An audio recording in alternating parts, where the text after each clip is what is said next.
Hey everybody, welcome to Monday's Company of Fools, my live D&D stream. Uh, we are going to get started here in a moment, but I do want to remind you that everything we do here is funded by subscribers and patrons at my Patreon. They are what make this stream possible.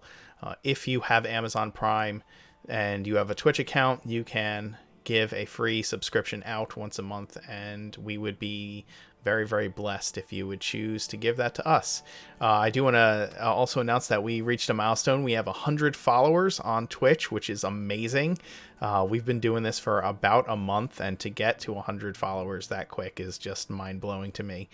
So thank you everybody who followed. It's been a huge adventure, and we love doing this, and we would like to be able to do this all the time going forward. I want to be able to do this full time, so thanks for the opportunity and for helping us grow.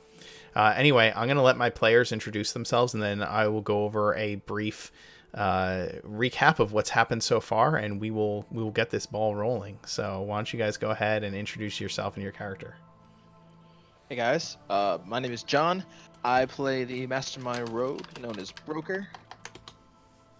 Hello, I am Aries. I play the Druid Commander of the Legion named Star.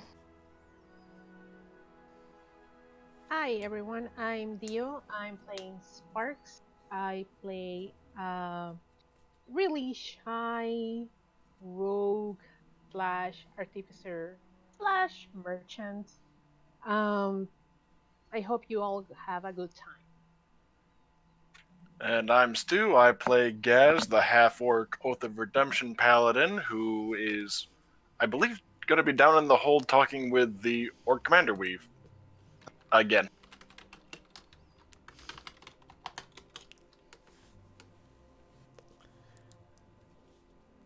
And I am the Mark Knight. I will be your dungeon master for tonight. Thanks for the love in chat. I've been trying to respond, but it's awesome. Thank you. We also will have Brett joining us. He's going to be playing Lukash. He will be coming in a little late as we introduce his character. So when he gets on here, we'll get the ball rolling with that as well. Anyway, the last time we left off, the Legion had been traveling on the Astral Sea, and they had to deal with an assassin in their midst, a shape-shifting assassin who had murdered one of their own. One of the senior officers, Whistler, was found dead on the ship.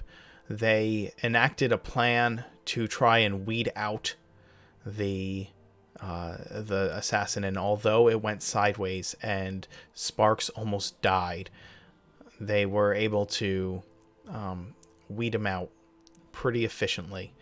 They took them down, and in a moment of difficult, brash, and altogether overwhelmingly emotional circumstances, Broker slit the throat of the assassin in front of the other members of the party while she was tied to a post below decks. At this point, each of the characters have kind of gone their own way on the ship for a moment.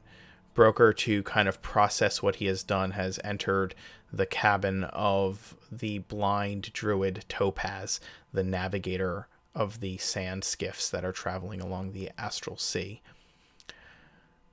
Gaz is speaking with the orc commander that they have had prisoner since leaving the desert. And Star has some decisions to make about who she can trust among her officers. And so does Sparks. Sparks was surprised that Silver, the junior officer, spoke up in contradiction to what she had said, pointing out that the assassin had killed Whistler. And so there might be some fallout from that as well. And so we'll pick up from there. There was a little bit of downtime role playing that happened that I want to bring to the forefront of the stream, just so that I think some of it's important. So if you guys want to just rehash what had happened as you were traveling, Gaz, I know that you wanted to speak with the Orc War Chief, Sparks. Sparks, you wanted to speak with Captain Card as well, I think. Yes. Okay. Why don't we start with Broker?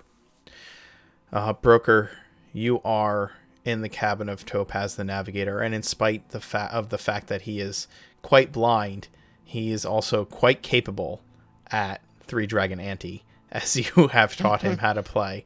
You don't know how he's doing it, but he is keeping up with you. Well, that was an impressive move you just made. Was it? I can't really see what I'm doing, so That's he smirks.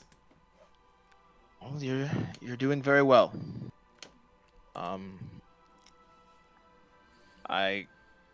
So shall we play again? Of course. Yeah. I'm happy to play again, young man. Now, Okay. I can tell that your voice sounds heavier than it did the last time we spoke. Yeah. Some stuff has come up. Hmm. One of our officers was Murdered? killed. Yes. I did hear something of it. Captain Card was in here. He warned me that there were things going on, and if someone who I didn't know walked into my cabin, he wanted me to let him know. I figured something was going on like that. See. Do you know the fallout? I do not. I kind of just go through it. Well, we found her, a shapeshifter, and I ended up killing her. In battle? There is honor in killing in battle. Well, maybe not killing, but you understand. It wasn't battle.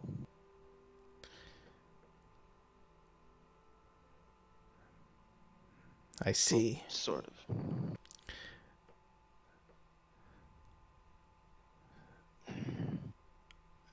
You carry this death heavily. Have you not killed before? It's not really the death I'm worried about. I'm What do you more fear? worried.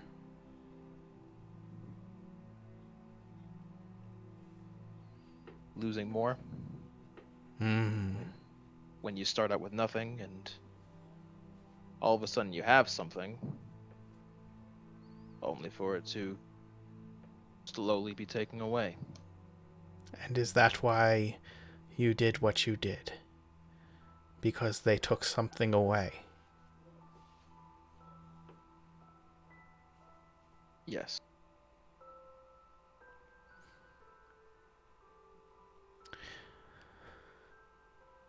I will tell you, I am very, very old. And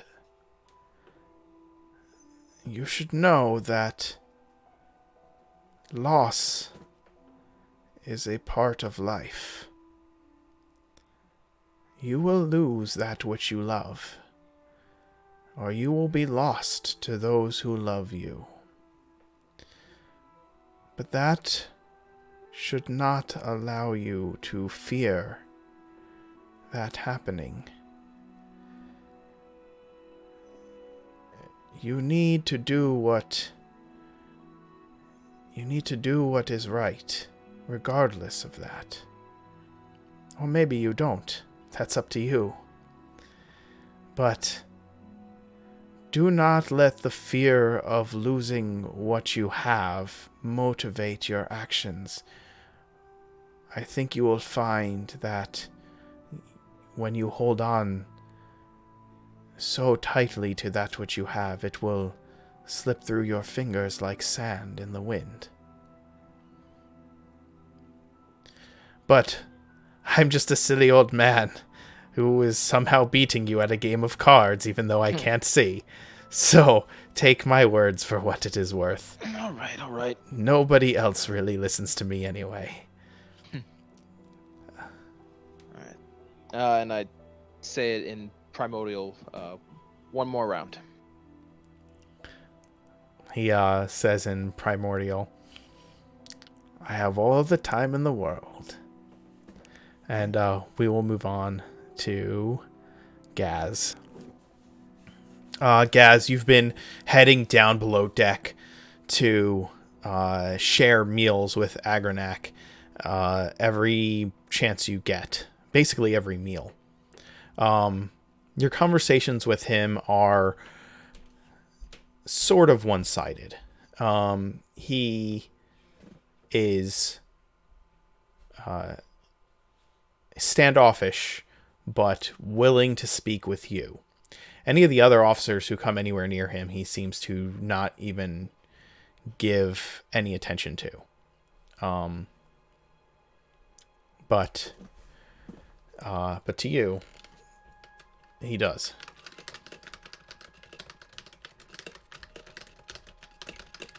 So there's something I've been meaning to ask you.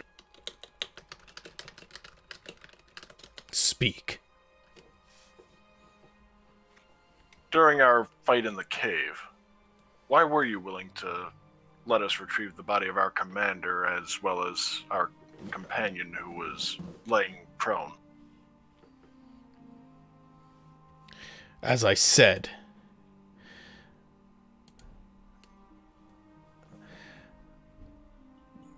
I believed that she would find you. That she would kill you anyway. Your commander died fighting. He earned an honorable burial, or whatever it is you choose to do with your dead. It should have been done. He should not have been left to bleed out and die in a cave, for his bones to rot. As for your fallen man, what did I care if you took one like that? We would have just killed him or locked him up as you have done with me. We didn't need him, and we would have had you soon enough. You are more resourceful than we gave you credit for.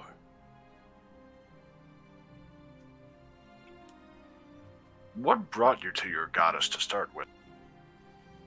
As I have Or did told she you. find you? Yes. I have told you, or your companions, she came to us many generations ago. She came in the form of a great orc maiden. She challenged the tribal leaders, one from each tribe, one at a time. She had them meet her in one place and allowed them all to challenge her together, to fight her as one. And she killed all of them in a single battle, never changing from the form of an orc maiden, but fighting with the ferocity of the orcs, all the same. She took command of every tribe, and when she revealed who she truly was, and that she could have crushed them under her feet with little effort, we knew that she was the one to follow. She honored us by fighting as one of our own. She offered challenge as one should to take leadership of the clan. She defeated all of our elders in one fell stroke. Impressive was not the word for her that day. She has guided us, protected us, raised us out of the dust of the sands, We will follow her until our dying breath. I can understand why you show such loyalty then. She gave you respect, and so you give respect in turn. You have not yet seen her glory, but you will. I'm quite content with my own goddess's glory, thank you very much. This Sarenrae you speak of? Indeed. When I was younger, I was filled with such anger. There are times that I still struggle to control it. But through meeting her, it was a ball. There was a time that I wouldn't even look at someone like my current, let alone deign to speak with them. Your commander is weak. But she is resourceful. You remember So how are rats in the desert. But do you remember how the plants just suddenly sprang up around your forces when you tried launching the invasion on our camp? Yes. That was her doing. Had it not been for her actions, you probably would have overwhelmed us before we could safeguard our most injured.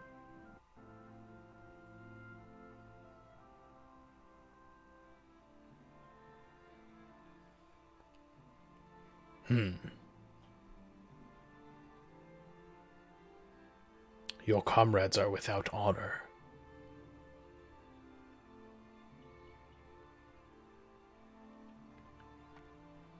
If it were How's not that? for your presence, I doubt I would be alive.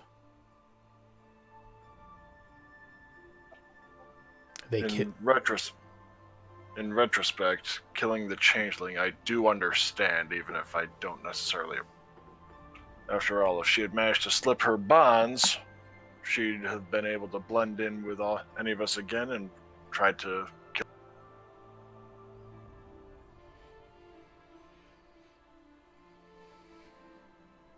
That said, I think at least a trial, or at least a reading of what charges before leveling the punishment should have been.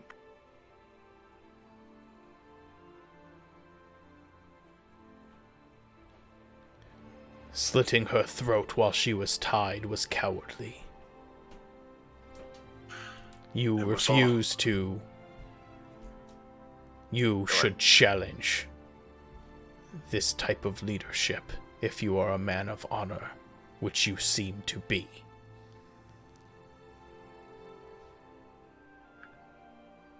But I'm also someone. Go ahead.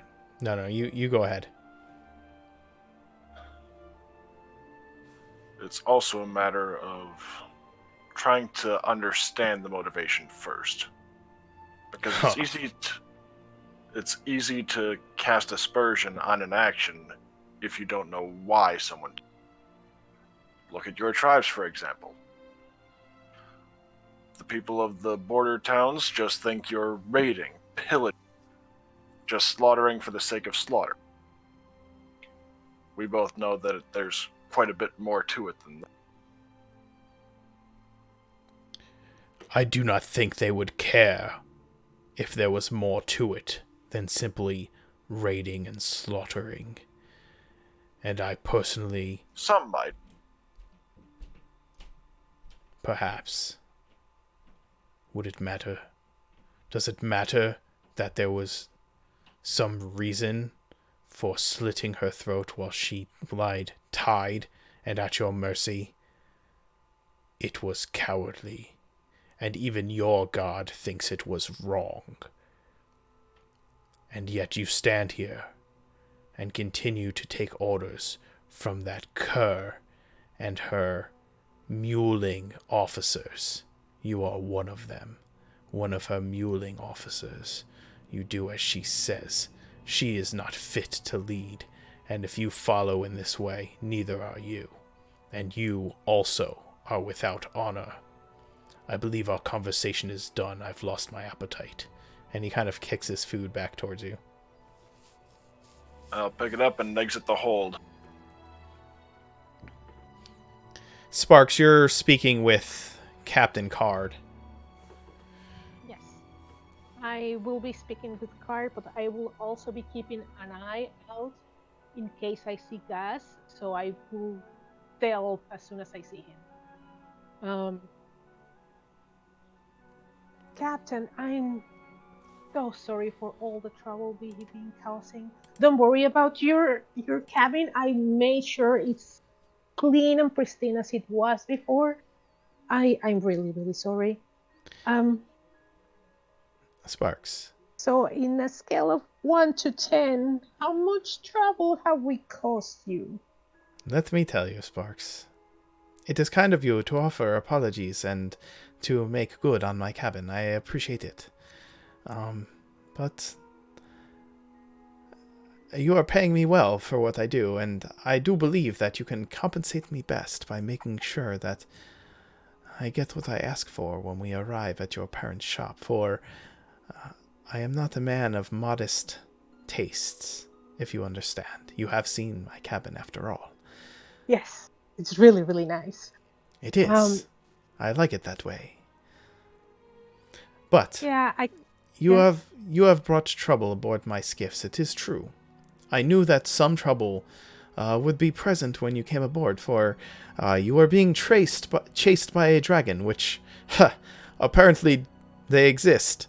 Still, who knew? So, my asking price was what it was. You brought a murderer aboard. He did not kill any of my men, though. So, that is good. You do not owe me a weregild for his head. For any heads. For this assassin targeted only your people. I am sorry to say, of course. I was happy to offer whatever help I could, but, as I said, if you wish to offer me apology, the best way to do so would be to help me line my pocket a little better.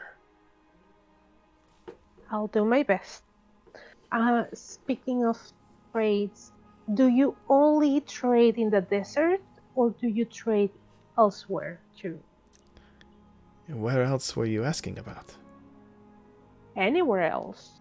Like, do you go to the dwarf cities or do you go to Angkor or like any of the other, like the main cities, or it's just in the waste and the desert? As you can see, we can travel quite far. But we stick to the waterways and the sands. The coast, mostly. Okay, And the desert. that's good to know. And if don't mind me asking, and if this question is rude, I apologize. I try to have this conversation with Silver, but he's a man of few words. Where do tieflings come from? That is a question that I believe most of my people may find hard to answer or take offense to, but I do not. Tieflings, he sits back and strokes his perfectly like perfectly coiffured goatee and strokes his waxed mustaches and thinks,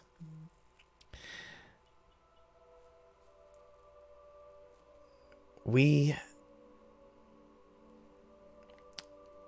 are a people apart. One of our parents, or sometimes further back in our lineage, grandparents or great-grandparents, or even further back, consorted with a fiend of some sort. A devil or a demon, something from the pit. And so our bloodline is what it is. And we have the accoutrement go with it. And he kind of points to his to the horns at the top of his head. Wait, so you don't have cities or tribes or like any cohesive culture? It's just you just exist? Like do you not try to find Other each other tieflings? and yes? Sometimes we do. There are some Oh. who do. There is a place, I hear, out in the desert. A city, or perhaps just a camp, or a town. I don't know, I've never been to it. But some tieflings, they band together. They find each other. Because some of my kind, they do not believe that anyone outside of other tieflings will be able to accept who they are. Me, I have made a family of my own. And he waves his hand over the skiffs. They like me, I like them, but we all like money. And we do okay for ourselves. Some of us are hunted. Some of us are feared. Some of us must surround ourselves with individuals who can keep us whole. It seems that Silver has found a place among yours. He had found a place among mine. There were those who drove him out, not of my people. But we were all unable to help him in his time of need. You all were. And he has found a place among you, and I am glad for him. Not every tiefling finds a family. But, Well, as I said, I've heard of a place where tieflings gather. I have no desire to go there. I love to see every corner of the world. I love the glimmer of the sun on the ocean. I love the glimmer of the sun on the sands. And I love the glimmer of the sun on my coins. okay. I'm glad that you find a home. And on a personal note, I find the horns really enticing. Um, I it I find it strange though that you have found a family on your own and you understand the need of having to surround yourself with people and trying to protect people that are different. Why did you not try to recruit the dragonborn that you met?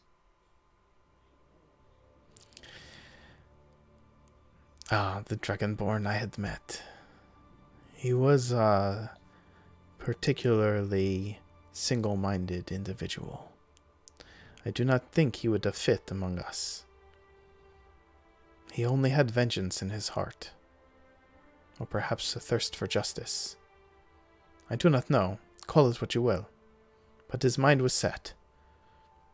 He would have been too moral for my tastes. I see. I think your What Gaz is color? the same way. Yes, I think they could be friends. What color was he? Oh. He was, well, there were bronzes and greens, some reds and coppers in his scales. I'm really not sure. I never saw him produce any of the elemental blasts that I hear Dragonborn can produce, so he was a mix of colors. His scales swirled. Interesting. So, well, I can understand why he might not want to be part of your crew. Sad, really. I really would like to meet him. Well, Uh, as you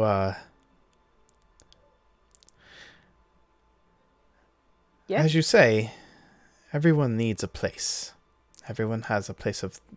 Everyone believes they know what that place looks like. He believed his place was fighting to return home in spite of his exile, proving that he would be worthy to return to his home. Who am I to judge? You like the horns, do you? Yes. Yes, I do. And the cabin? Uh, yes, like it's really full of really nice stuff. It reminds me of my home. I really like nice curtains and silks and food. Oh my gosh. Oh, one of the things that I'm going to do as a thank you for all the trouble that you have, well, endure is I'm going to invite you to dinner with my family. Their cooking is amazing. It's almost to die for. My parents are such a great cooks. I'm a little bit good of a cook too, but I need the implements, and I haven't been able to do anything in the desert. But once we're there, I'm going to invite you for dinner as a big thank you for saving our lives and for all the trouble we have to you. Well, I would be glad and honored to join you and your family for dinner. I do not know how long we will stay in Ravenreach. It is not a kind place for my people. There are those Oh, there who do not like tieflings. oh, But I guess. I believe that I will be safe in your home, and I would be honored to go. Of I course, will. you will need to honor me with a personal tour of the city, uh, perhaps by the docks, if you would not mind. Oh, I will not mind. And actually, I was thinking of that. I worried about you. I worried about Silver, and I worry about Gas. How we are going to make it all into the city. But I was hoping you will stay a couple of days because I was not kidding about my idea of making business with you. Oh, I very much plan to take you up on that offer. I think that your parents and I have much to discuss in lucrative business. And she's beaming with happiness because that's part of her plan, and she loves the idea of making business. I'm, I'm so happy. I miss being a merchant and being able to strike deals and make profit. I so miss that. You have made Sparks, me really, really happy. Yes? I think perhaps you would find your place among the sands much more enticing than among the soldiers. How would you feel about staying aboard with us and joining my crew? You could be my personal liaison with your parents in Ravenreach. And she slowly, her smile fades and her eyes get really sad. I will love. How can I explain this to you, Card? I wish I was like you. I wish I was free, but I am not free.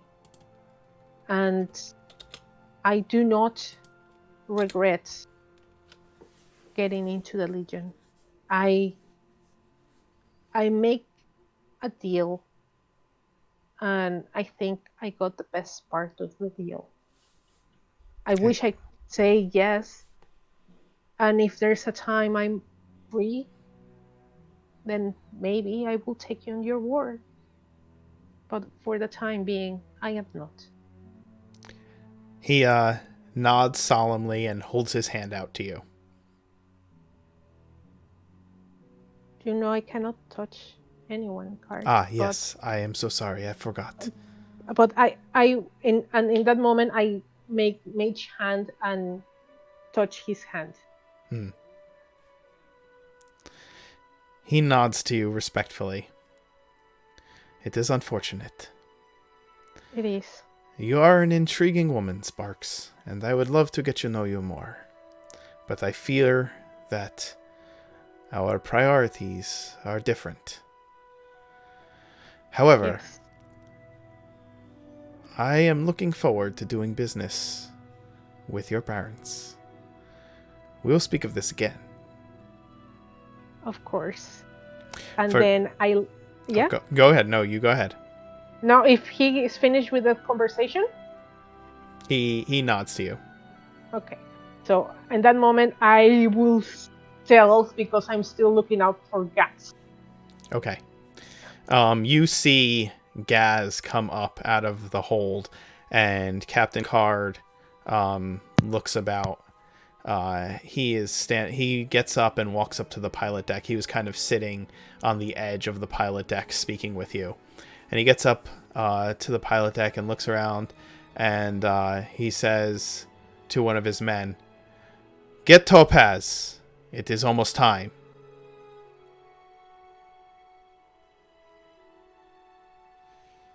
Gaz, Sparks, you see Gaz come out from below decks. Yes. I will try to move away from wherever he's looking and try to blend with the people and just Okay. stay away. You can do that. Star, what are you doing during this whole time as your people are having these conversations with different members of the crew and prisoners? What have you been up to since the death of the changeling? I'm furiously writing. Okay.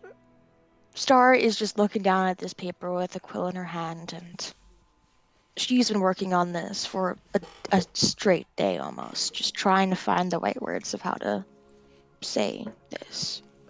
And once everyone is ready and that it feels like the right time, she'll call an officers meeting. Okay.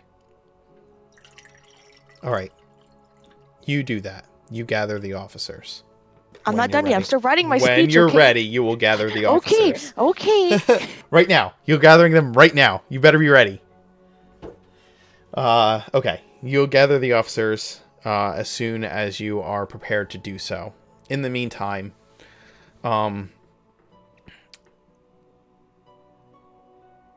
Broker, before you can finish your last hand, one of the crew members knocks on Topaz's door and enters and tells him that kind of bows his head deeply to Topaz, is momentarily surprised to see you in his cabin, but then returns to his reverie of the older man and says to him, "Topaz, the captain says it is almost time. Are you prepared?" Yes, I believe so. I guess if it's almost time, it doesn't really matter, does it? Time to go. It is time to go. See. Will you help me to the deck, young man? Of course. And I kind of take his hand, kind of tell him to put it on my arm. He does. All right. "Move out of the way, fool!" he says to the deckhand, and the deckhand bows and rushes out of the way. "Get me my box!" And you walk him out to the deck. Shortly after, he is once again chained to the deck and brought the box with the orb in it, and you notice that all of you are moving closer to a point in the distance. It is a point where several of the low-hanging clouds converge in front of the moon on the astral sea. And as you approach it, Topaz looks forward. The captain begins to smile. His "we're about to do something crazy" smile that you've seen a couple of times since you've been aboard his skiff. And as you are approaching this grouping of low-hanging clouds, and you can see things moving in the distance, huge things hidden by the clouds. But before you reach them, the sphere is brought out from within the lockbox. The glow begins to become overwhelming, and you dive forward into the clouds. Suddenly, the light of the sphere engulfing you as Topaz chants his druidic chant. This time you notice the tattoos covering his entire body begin to glow with the power of the orb in his hands. And when the light fades, you're back in the material world, in the material plane, surrounded by choppy waters, a rocky shore ahead of you. In the dusk, tall spires reach up out of the cliffside, and you see the incredible luminous lighthouse of Castle Cora washing over the shore. You hear the sounds of fishermen. You hear the sounds of merchant ships. You see the sights and smell the smells of a dock. You're home. Some of you.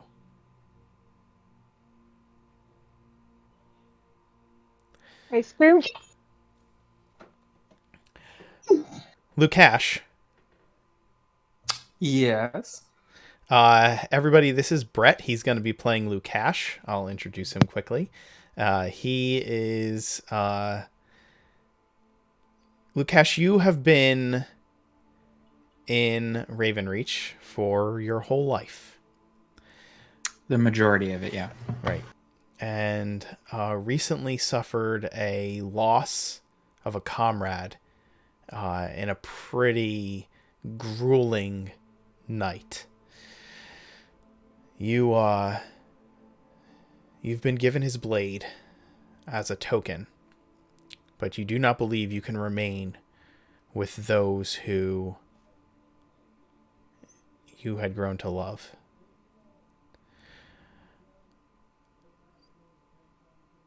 You are, and so here you are, walking the streets of Ravenreach, contemplating your decisions. But if you want to introduce yourself and your character a little bit, you can feel free to do that. I'm Brett. I'm Canadian, and I like D&D a lot.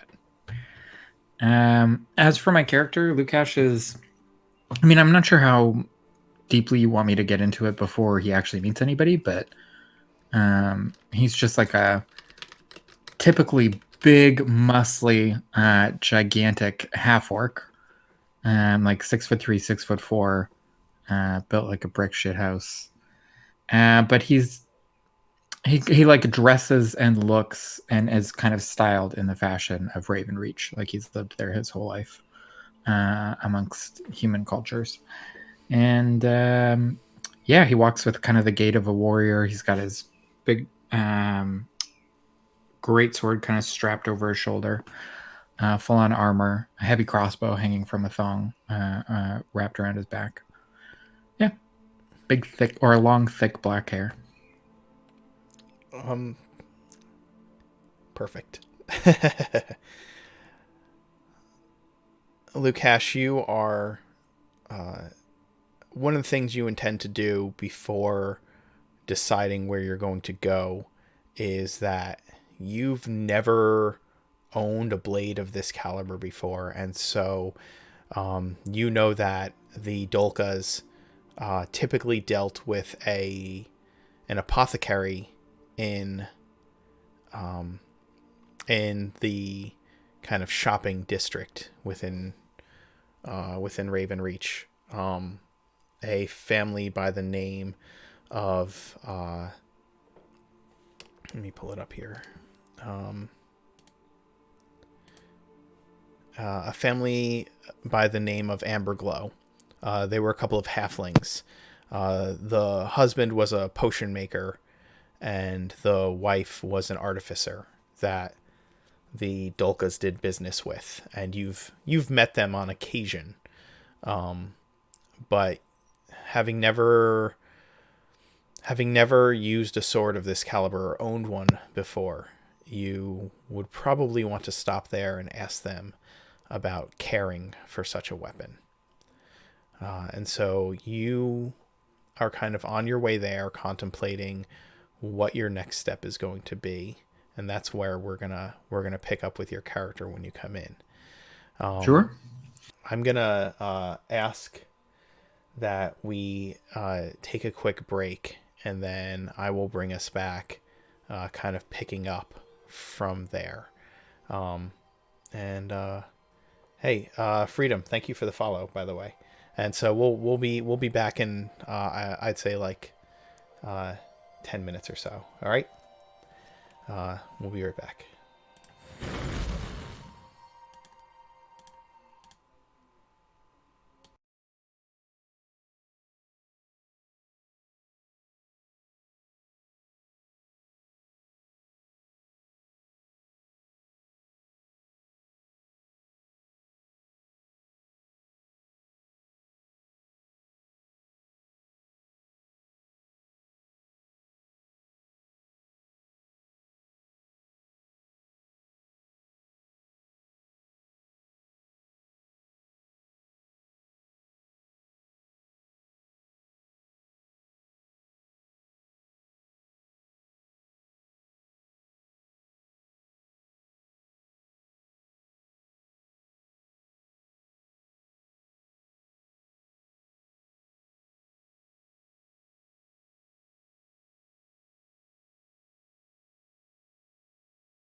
Hey everybody, we are just waiting for a few of the players to get back from our little break there. But in the meantime, I thought I'd just give some announcements. We are running a Saturday stream now at 7 o'clock. So if you've been keeping up with our streams, check that out.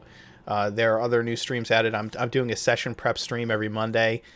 Players, you are not allowed unless I tell you can come in. And I'm going to be doing just messing around on either Legends of Runeterra or Magic Arena on like Tuesdays, Wednesdays, sometimes Fridays, if whatever the mood strikes me.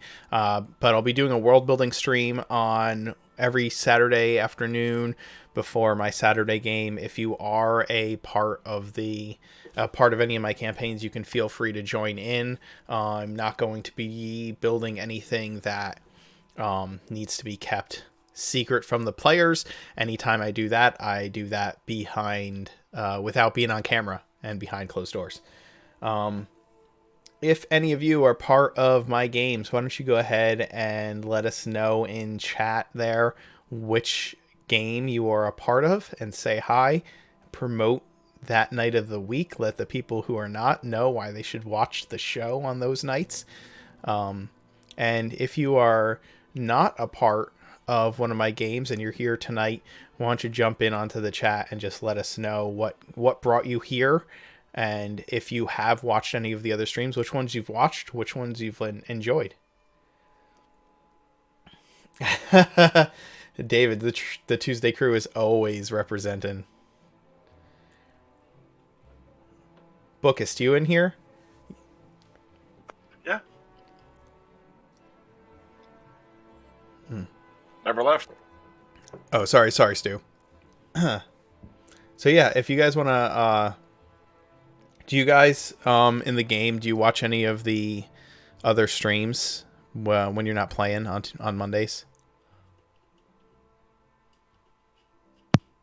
Oh, actually, I'm not in the stream. Sorry.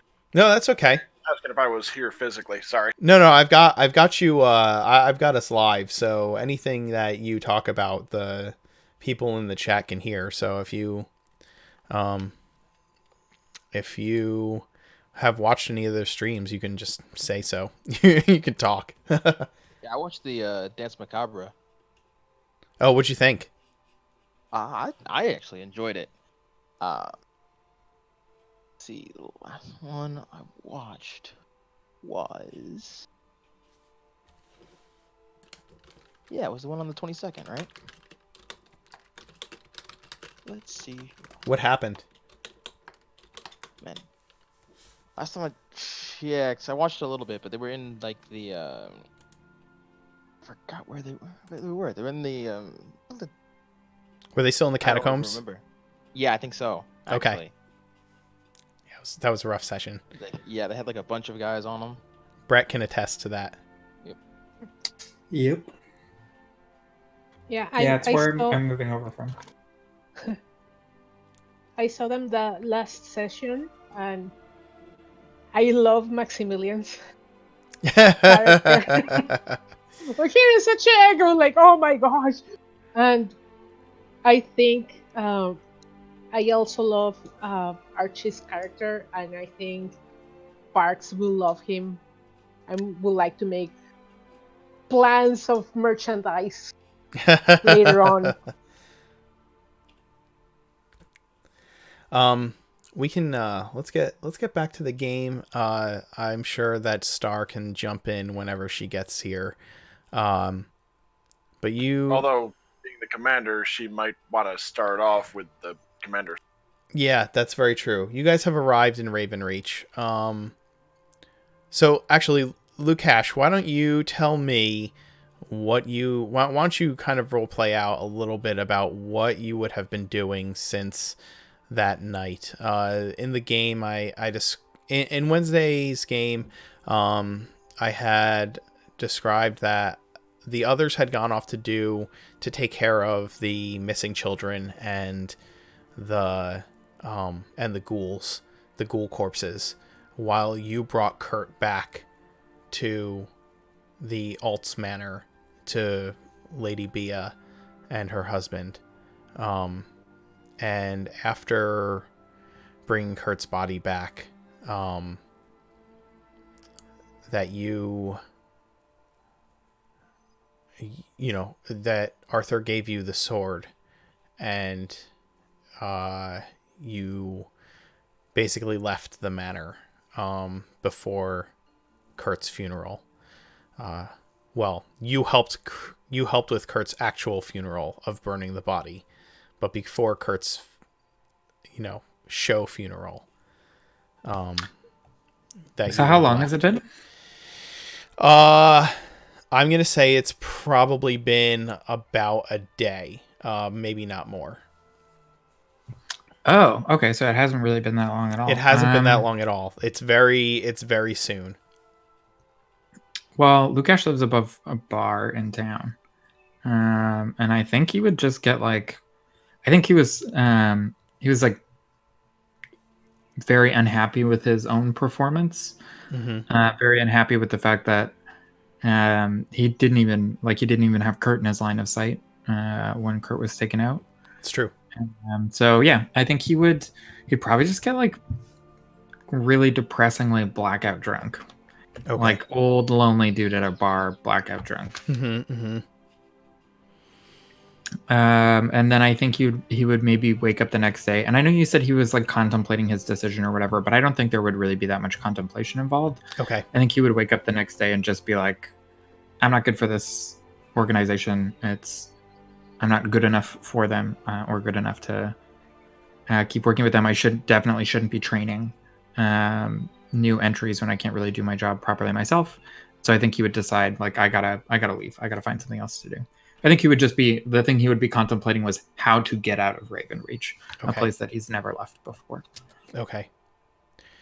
Like I said, I think the one thing that should be that is on your agenda right now is finding out how to take care of this blade properly before leaving town, as you're kind of trying to figure out how to leave town.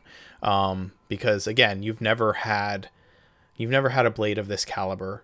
And as you had told me, kind of in our discussions, Lukash would want to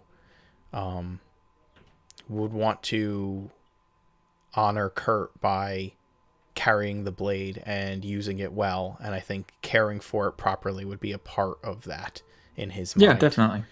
So yeah, he would. Yeah, like his wandering around the town, contemplating how am I going to get out of here. He's still planning on figuring out what to do with the sword ahead of time, but okay, that's more just like a background because he does want to take care of it. He does want to treat it right, but like walking to a store and just going like, what type of oil do I rub on this sword is probably not the thing that's in the front of his brain. Sure. But yeah, and he is keeping the sword like one as a reminder of his friend, but also as, I don't know, more like a motivation to be better. Okay. Like he's trying to kind of like work himself up into, it's like having a pair of jeans that don't fit you and they're like your inspiration jeans where you're like, I'm gonna lose enough weight to put on these pair of jeans. Right. He's gonna like increase his character to a point where he thinks he's worthy of wielding the sword. Right, absolutely. Okay. Lukash, you as you wander the streets a little absent-mindedly, you're contemplating how you're going to get out of town, and you wander into the market area.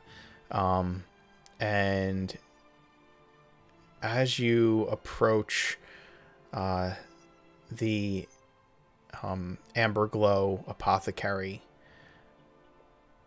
you can immediately tell that something isn't right about the place. The door is kind of hanging open, and it, even from this distance, it appears like it's slightly off its hinges.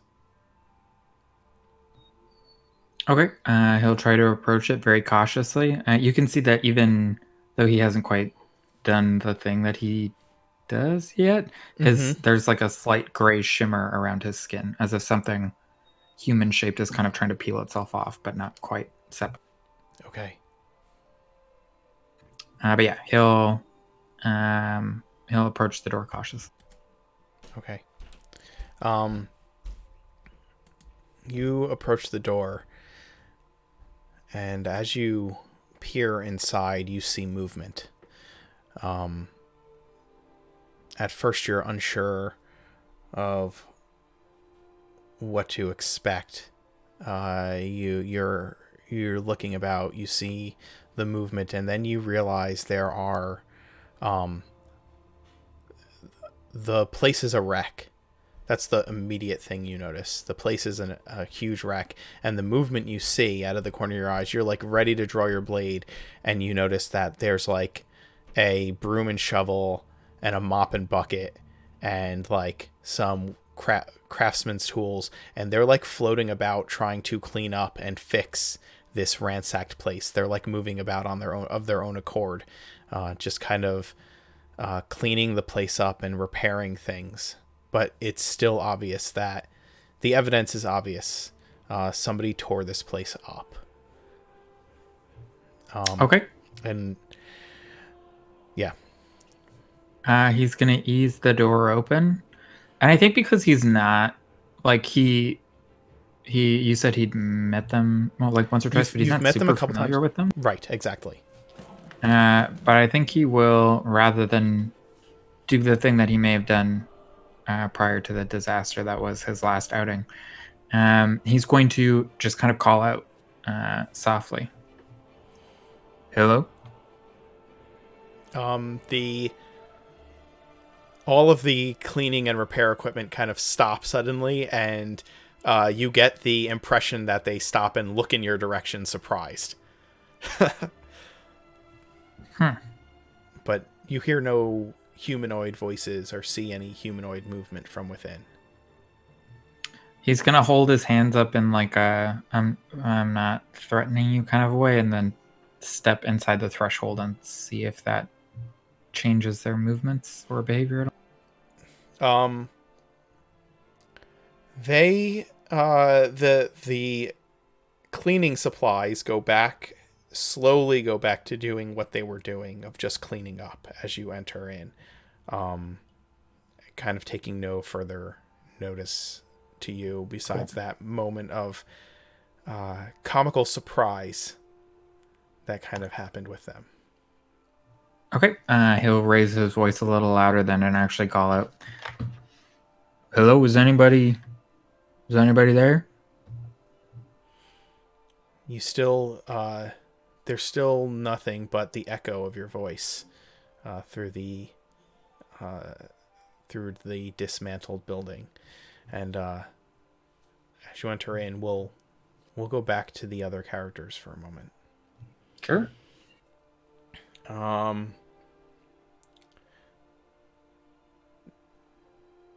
As I've said, you've reached the shores of Ravenreach, and as the skiffs pull into the docks, the men start throwing ropes around the pier to pull the boats in, and Captain Card kind of bounds down from the pilot's deck and onto the pier itself, and speaks with a harbor master.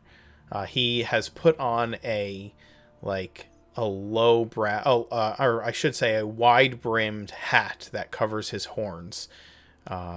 And were you to not know that, if you had known he was a tiefling, you would see the impressions of them, but if you didn't, he would just look like a dashing man with reddish skin. And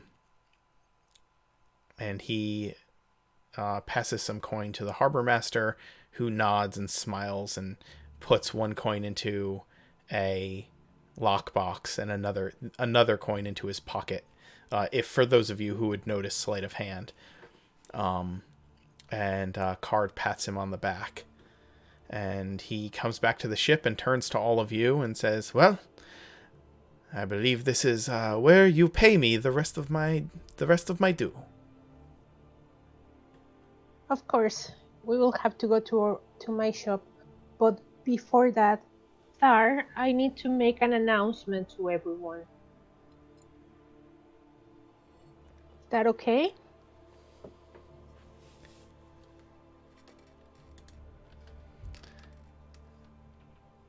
Aries, are you about?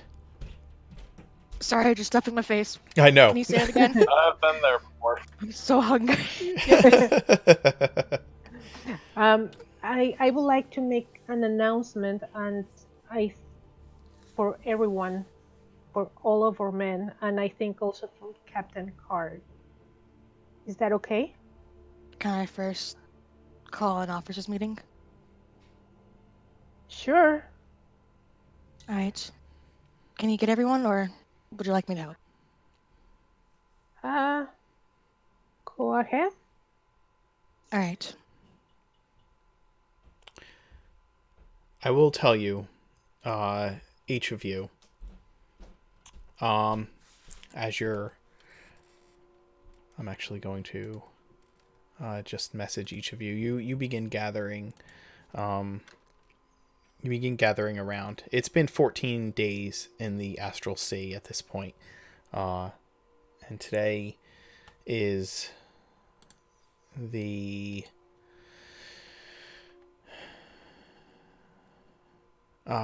it is the 2nd of Septuary, 1826,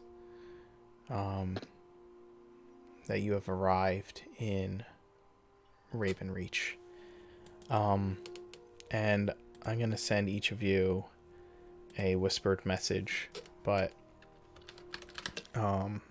you have been in communication with your men on each of the other skiffs throughout your journey. There were slightly more than 400 men left, or maybe it was closer to 5. But I'll send you some messages as you gather the officers. You can go ahead role-playing gathering the officers up. Would you like to go first, Sparks, or me? I will call Silver and make sure he calls all the other junior officers. Is that okay? And you can go and try to find I Gas need the and senior Broker. officers. Yeah, that's why I'm going to call them to come and here. I know, just don't bring the junior officers, please. Oh, okay. So just Broker and Gas? Yes. Okay, I'll go and get them. I will go and find Broker first. Broker? Yeah, I'm Broker. here. Okay, good. Come with me, and we need to gather Gas. Okay. Have you seen him? I have not. Okay, let's go and try to find him. I'm coming with, if you don't mind. Well, if you can Sure. find Urag, you'd find him easy enough. Okay.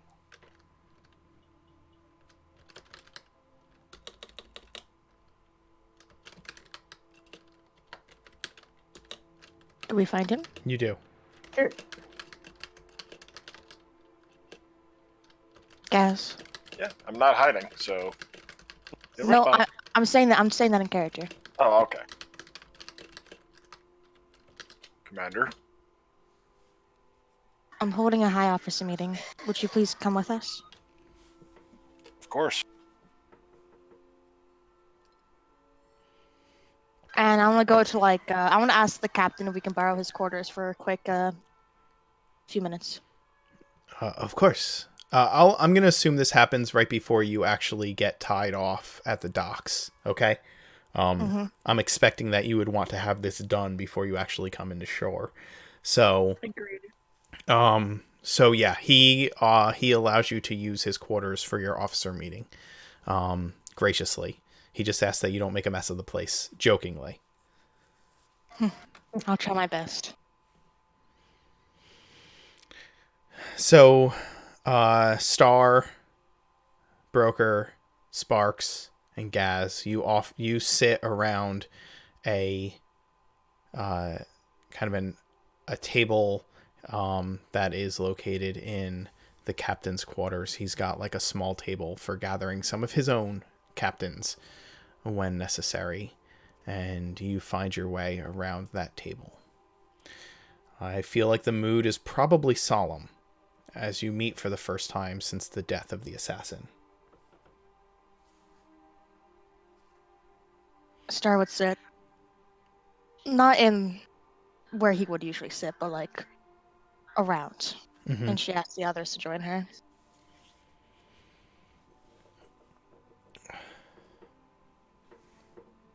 And we got those messages prior to the meeting, right?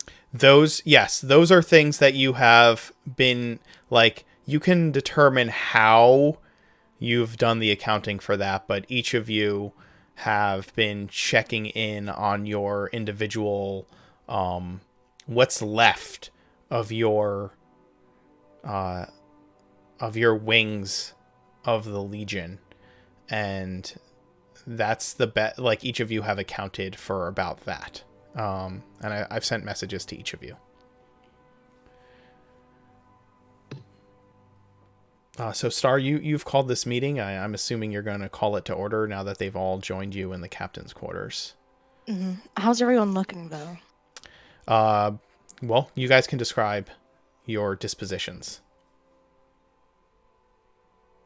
I'm okay. I'm just looking wary at Star and wary at Gas and worried with Broker, but otherwise I'm always looking fine. So Yeah, Gaz is kind of whirring at his broken tusk a little with his tongue, which is kind of an indicator that he's deep in. Deep in thought. Yep.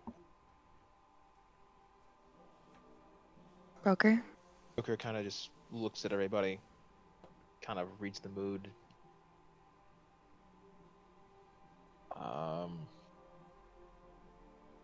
Just kind of stays silent.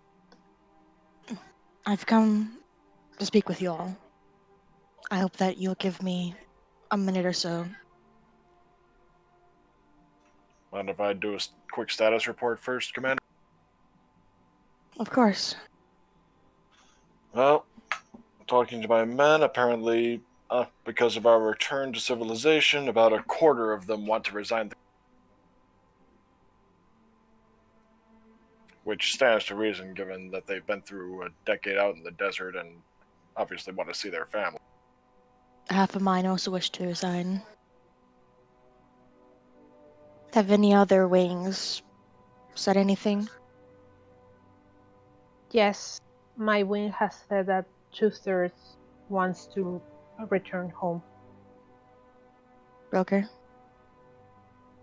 Yeah, about half of mine as well. I'm not sure whether that means my men are more foolhardy or whether they might be a bit more dead. I think What? at the end of the day, there were fewer of your men left alive as well, Gaz. Yeah, that's why I meant like more dead than the. Yeah.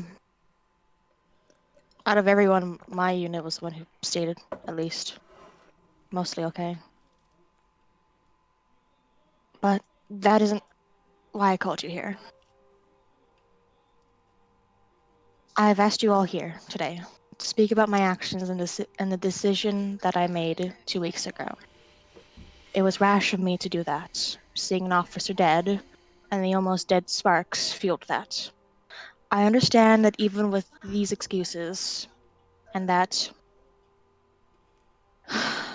what I have done is morally in question. I must move forward from this, though I lament that her death was indefinite for what she had done. But with this meeting, I wish to get each of your opinions and morals so I know how to dictate this legion with you all. Now that we are stepping out of the desert, we need to form a legion that we can all be proud to call home. I ask you all to give me your suggestions and what you want this legion to be to the people. But as commander, I'm going to be implementing many changes to accept more people into the Legion, that anyone, no matter what race or who they were, will be accepted if they are truly dedicated and willing to start anew. Another would be making a cabinet among us, that if a decision needs to be made, I'll go to the associated person who is most informed in the matter. And at all, I will need all of your help to rebuild this Legion.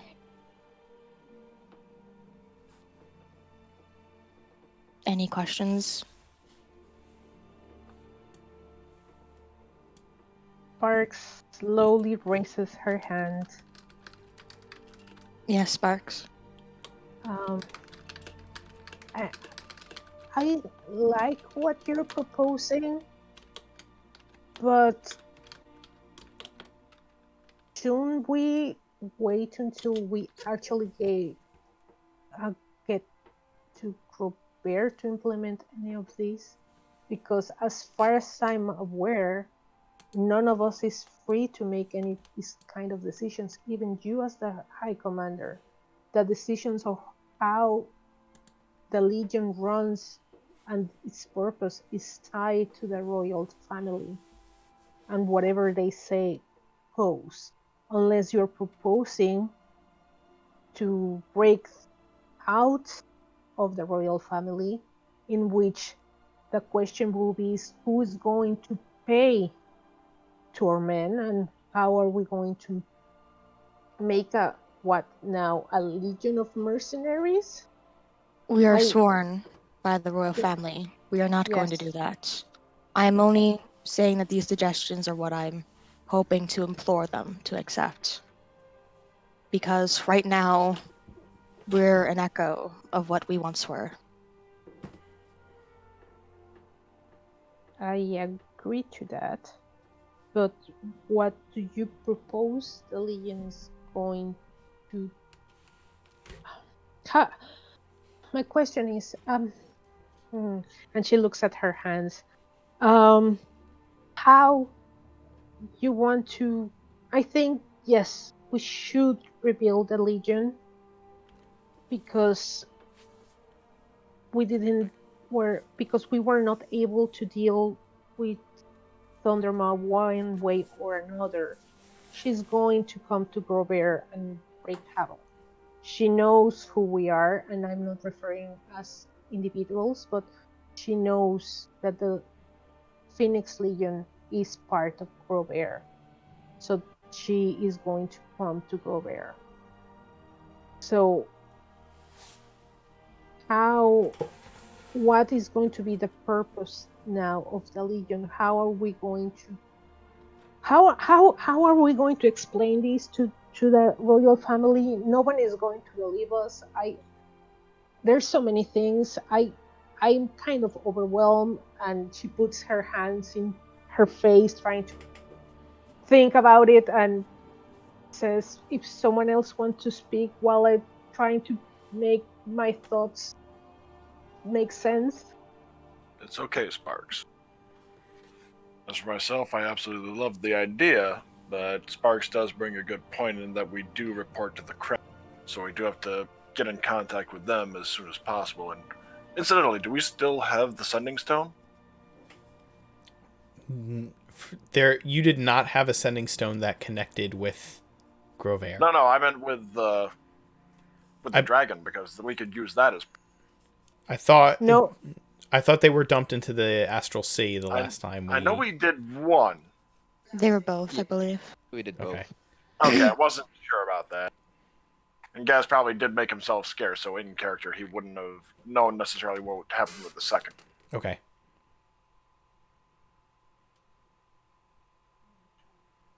Well, at the very least, we do have the Orc War Chief that. Actually, he might have to be persuaded into admitting the dragon's existence, considering how secretive she wants. We have 400 men in ourselves to account for it. no longer 400 men if they want to once we dock to leave. We are not home yet, so once we do get home, I will ask them to report what they have seen in that desert. And maybe with them, we can get the ample help and resources that we truly need in this legion. True. I just worry that the court might decide that we just had a mass hallucination out in the desert. I think they are going to push towards that.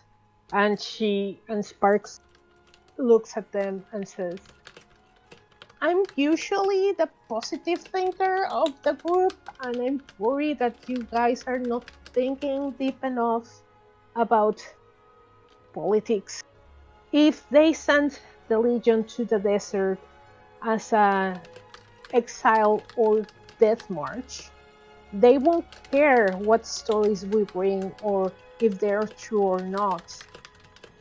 Our first order is to try to survive as a Legion, to not get disbanded, and we cannot tell them that there's a dragon on the loose because they're not going to believe us. They're going to see us, and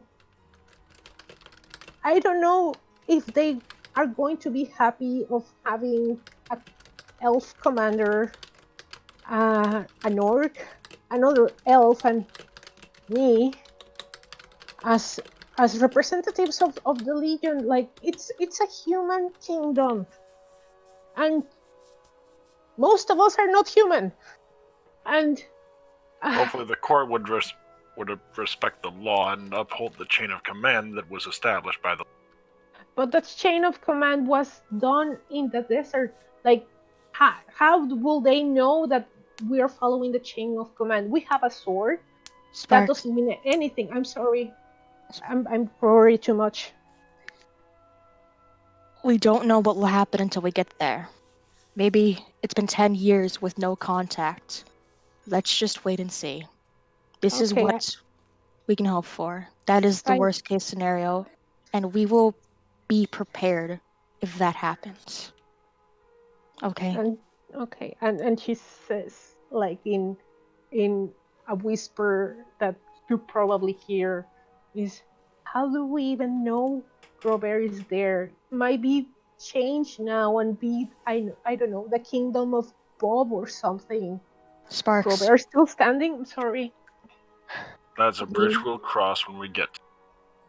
so far we need to take our men home. That is all that matters right now, that we return home safely. Okay. And I look at Broker. Broker, you've been really quiet, and I think from all of us, you're the one who has more experience in the court and in Robert. Sorry, I was thinking. Hmm. Well, Sparks, you might be right. Robert could have changed over the last 10 years. Yeah, there might be new people. There might be more to it, seeing as how we've been left out in the desert for so long. That being said, I don't think that we need to worry about what they think if we tell them about the dragon. I know I've said before that we shouldn't say it, but after thinking about it, we if your worry is people not believing, or if that they don't care, I think telling them about a dragon potentially attacking the city, or attacking in general, I believe should that give them some thought. we should table this for another day. We are in a new city. Let us rest. And Before, yes, let us have a day of merry. That we are one step closer to coming back home. Our men need this. I was going to talk to you, and that was going to be part of the announcement I wanted to give. Star, Yes. I know Ravenreach. It's quoted civilized, quote. But I'm fear for some of our men, and I don't want anyone traveling alone. And I fear for gas, and I fear for silver. This city is not kind to those who are not human or elves or dwarves or halflings. Everything else is it's not seen kindly, and I don't want any of our men suffering more than they have to. So I don't want anyone who's not humanoid traveling alone. And does that make any sense? Yes. I've Gaz. got, Oh. I've got a suggestion if you're willing to hear it. How Go many of ahead. our forces are not either human, dwarf, or elf, I believe? Elf or halflings? How many of our forces are none of those? I would say that it's probably a I would say it's mostly human, and then probably a mix of everything else. And the rarer races, I'd say it's less than 1% of the Legion. Like, you guys are honestly, the officers are the oddest mix of the We group, are I the think. 1%. But yes. Well, in which case, my suggestion would be groups of 5 or 10, and 1 or 2 of the non-human races in each group. That way, camaraderie will prevail. Yes, Gaz. Please announce this to the men and say that they Star, need to. Yes. can Silver come with us?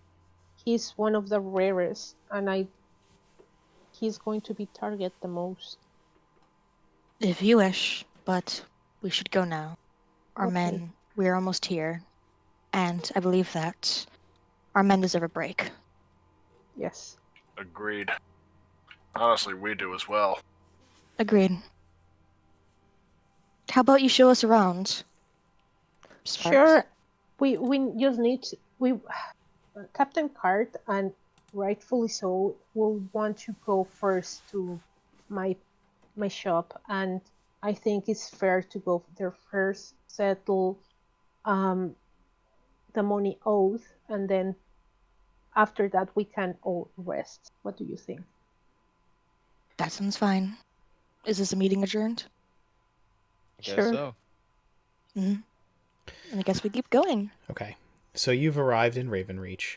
As I said, Captain Card paid the harbor master and mentions getting the rest of his money. You all disembark.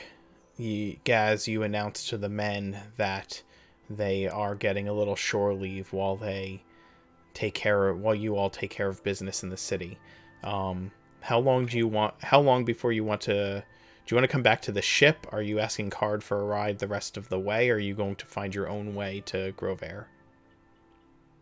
I think it's better first to pay him and then see from there. Mm-hmm. So Give our we'll men a week. reassemble at the docks? Yes, we need to give our men a week of just downtime. Makes sense to me. And should I do a persuasion roll to kind of impress upon them, hey, you gotta stick to the orders of strict numbers? Yes, you can do that. And also, how long of a shore leave are you giving the men? A week. A week. You're going to spend a week in Ravenreach? Do we know if Cart will want to stay a week? You have no idea. You haven't talked to him. Depends on, I guess it depends on what he's getting paid and what he wants and all of that. So that's a conversation maybe to have between him and your parents. Or maybe Star and him and your parents. Yes. How about for right now, we'll be staying for the day and for the night. Okay. And Yes. we will reconvene on our decision later. Okay. Gaz, that's 23. You impress upon the men heavily that they are to stay in groups of 10 with the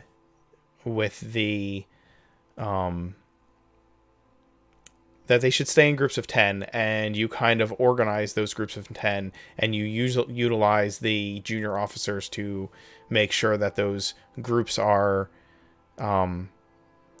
intermixed the way that you had intended. And help minimize incidents or at least safeguard our men from ill treatment. Yep. Mm. And then you kind of gather Silver with you, and you head with Captain Card into the district of the city where Sparks' shop is, with Sparks leading the way. The docks are built on a sandy bank, but even where the sandy bank is, there's like a cliffside. Ravenreach is on a rocky coast that overlooks the sea, and this dock, while large, is built out from this rocky cliffside, and the cliffside has like a series of wooden steps that are built into the face of it that you have to climb to reach the city. Or there are these large man-powered wooden elevators that fit like 20-ish people on at a time. It's not it's a few copper to pay for a ride on the elevator. But it's like built on a pulley system with cranks and counterweights that are used to raise the platforms up into the city proper.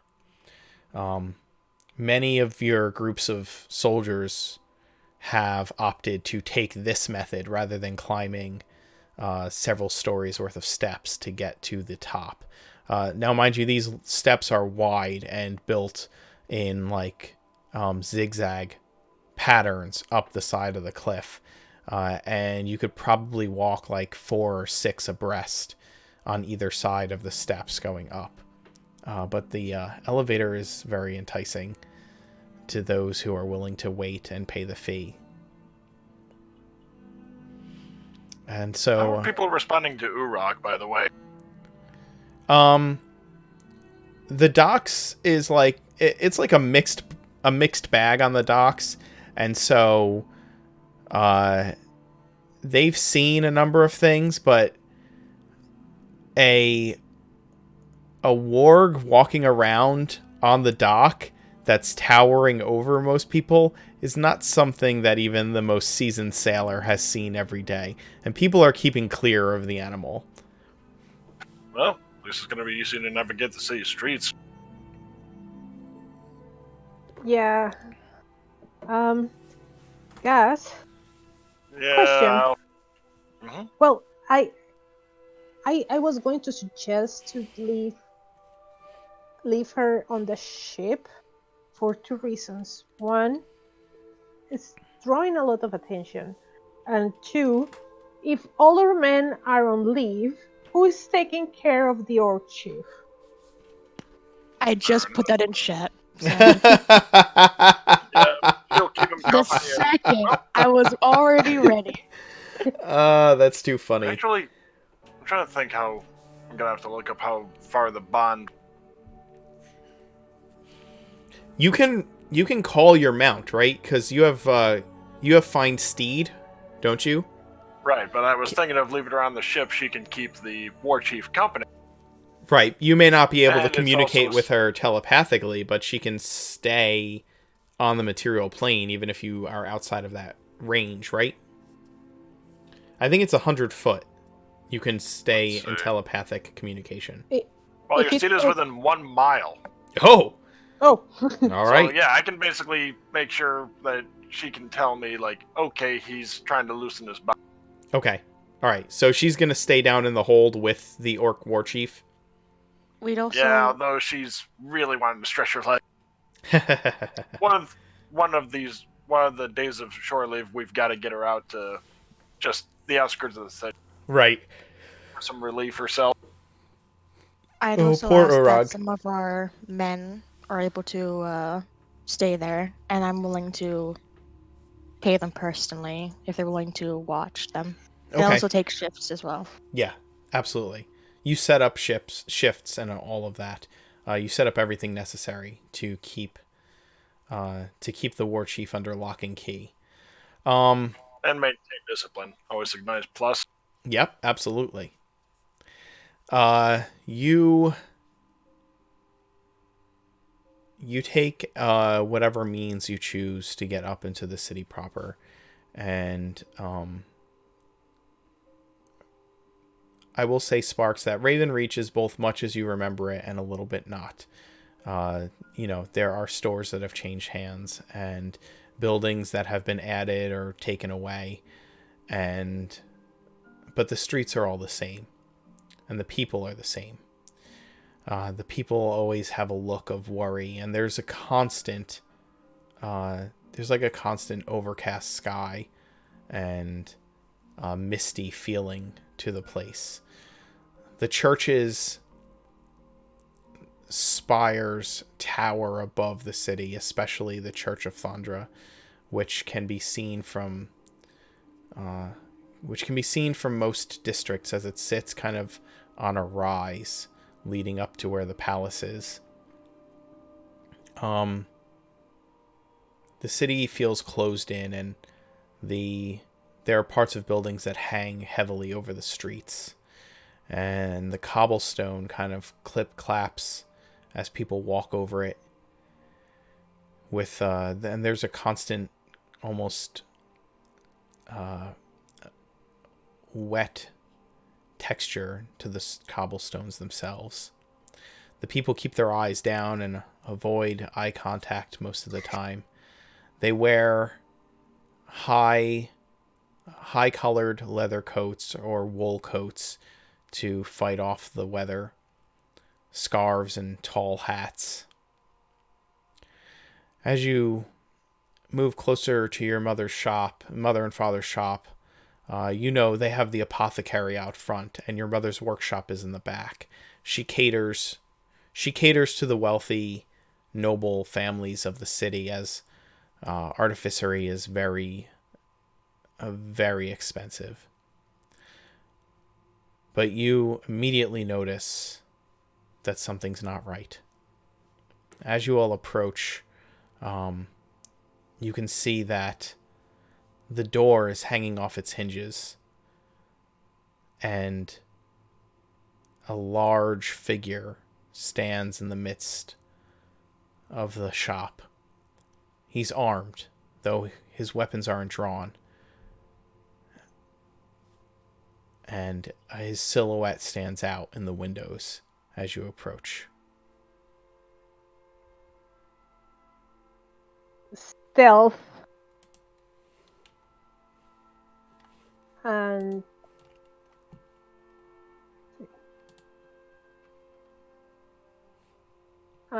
I will go to him, and with a dagger in his back, I will say, "No sudden movements. Who are you? Where are my parents?" Okay, give me a stealth roll.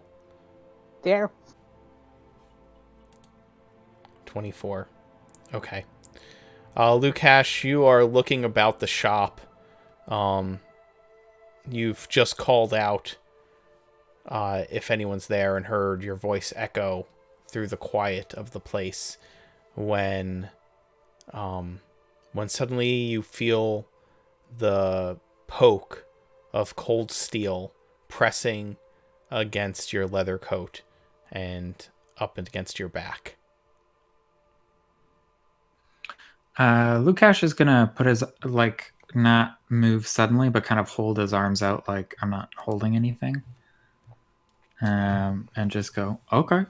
I don't know who your parents are, so I don't know where they are either.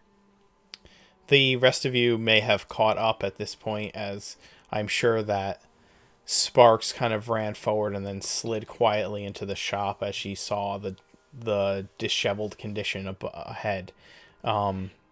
If there are other people looking at Sparks from behind, what they're actually going to see is that there's a shadowy gray copy of the man that Sparks is holding hostage, with a sword poised, not touching her back, but maybe like a couple inches back from it, just in case something happens. Okay. Do they see this materialize, or have you had your echo kind of ready? No, it would materialize. Okay, so yeah, the rest of you pull up to the shop to see Sparks, like pointing a knife in the back of this half orc, and suddenly an exact grayish replica of him materializes behind Sparks with a blade at the ready. Now, I can see that this probably doesn't look great, but I can assure you I actually just came here to buy a little blade oil. First, Side. yes. I think he's telling the truth. I am actually telling the truth. Holy shit, Sparks. I know everything about you. I know everything. Then drop your Okay. figure behind my officer. Hey, as soon as she gets that pig sticker she's got against my back, off my back, I will. I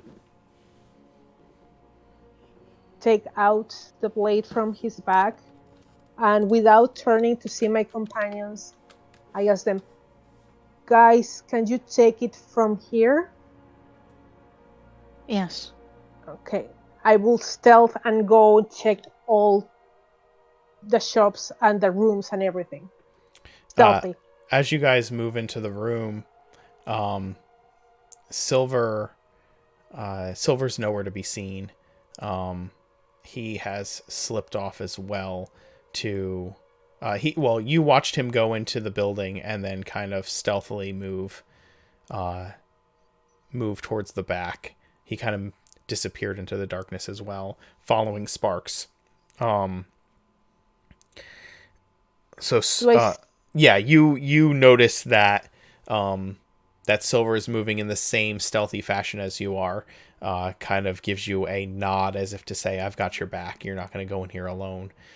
He doesn't say that out loud, but you know him well enough that is exactly what that nod means. As he gives you gives you a reassuring look. You know a little bit of Silver's history, and you know that losing family is something he would understand. So he's not going to let you look around by yourself. At the same time, once you're all inside, Captain Card kind of like slowly strolls up behind you and peeks, leans into the shop, looking at the rubble around, and he just kind of says, I guess I do not get paid right away. Doesn't look good. A little too soon, Captain.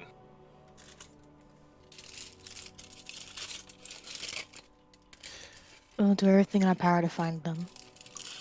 In the meantime, what are you all doing with Lukash? I walk in there and I'm just looking him up and down. Do you want us to describe our characters? Yeah, you guys can describe your characters. Go for it. Alright, the one in front of you is a wood elf.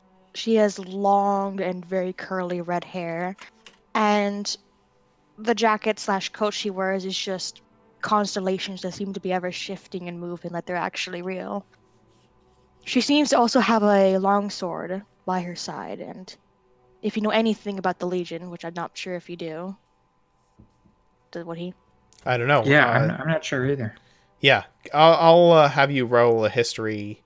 Give me a history roll, and I'll let you know what you know. That is not Lukash's specialty, but we'll give it a whirl. That's okay. 14. Sure. You know that that the Phoenix Legion is one of it's like the last of the legions formed by the first emperor, and as far as you know, it disappeared like 10 years ago.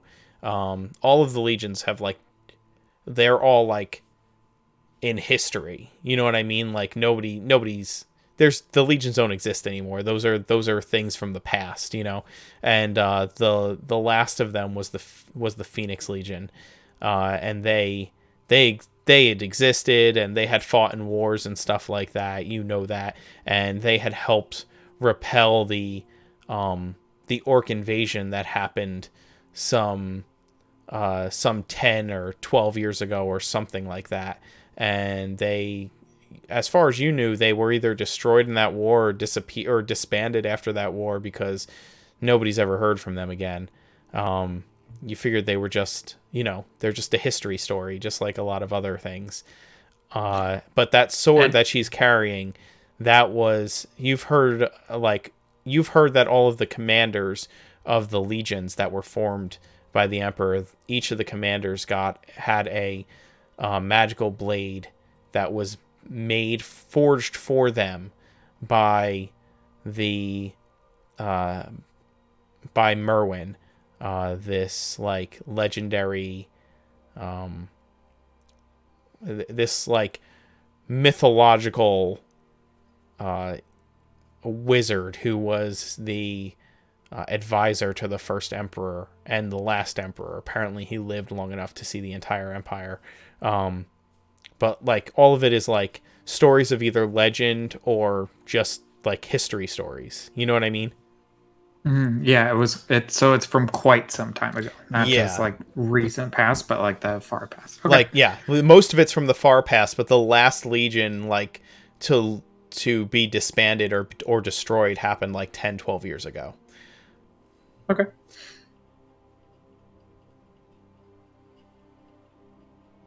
So I'll go next then. So probably next to her, to Star is you're seeing a half elf, brown skin, kind of a beard, kind of his say a little bit of black armor with like silver on the sides. He's about, I'd say, 5'8", 5'9". He's gonna walk up to you and would you mind telling me your name? Sure. Lukash. And Lukash will hold out his hand to shake his hand. And yours? Don't forget to let Gaz introduce. I'm waiting my turn. Oh. I don't think Sparks has introduced herself. And we haven't forgotten. Mm-hmm. I shake his hand. And then Lukash will hold out his hand to Star as well. Although I guess he doesn't know your name. Star, commander of the Legion.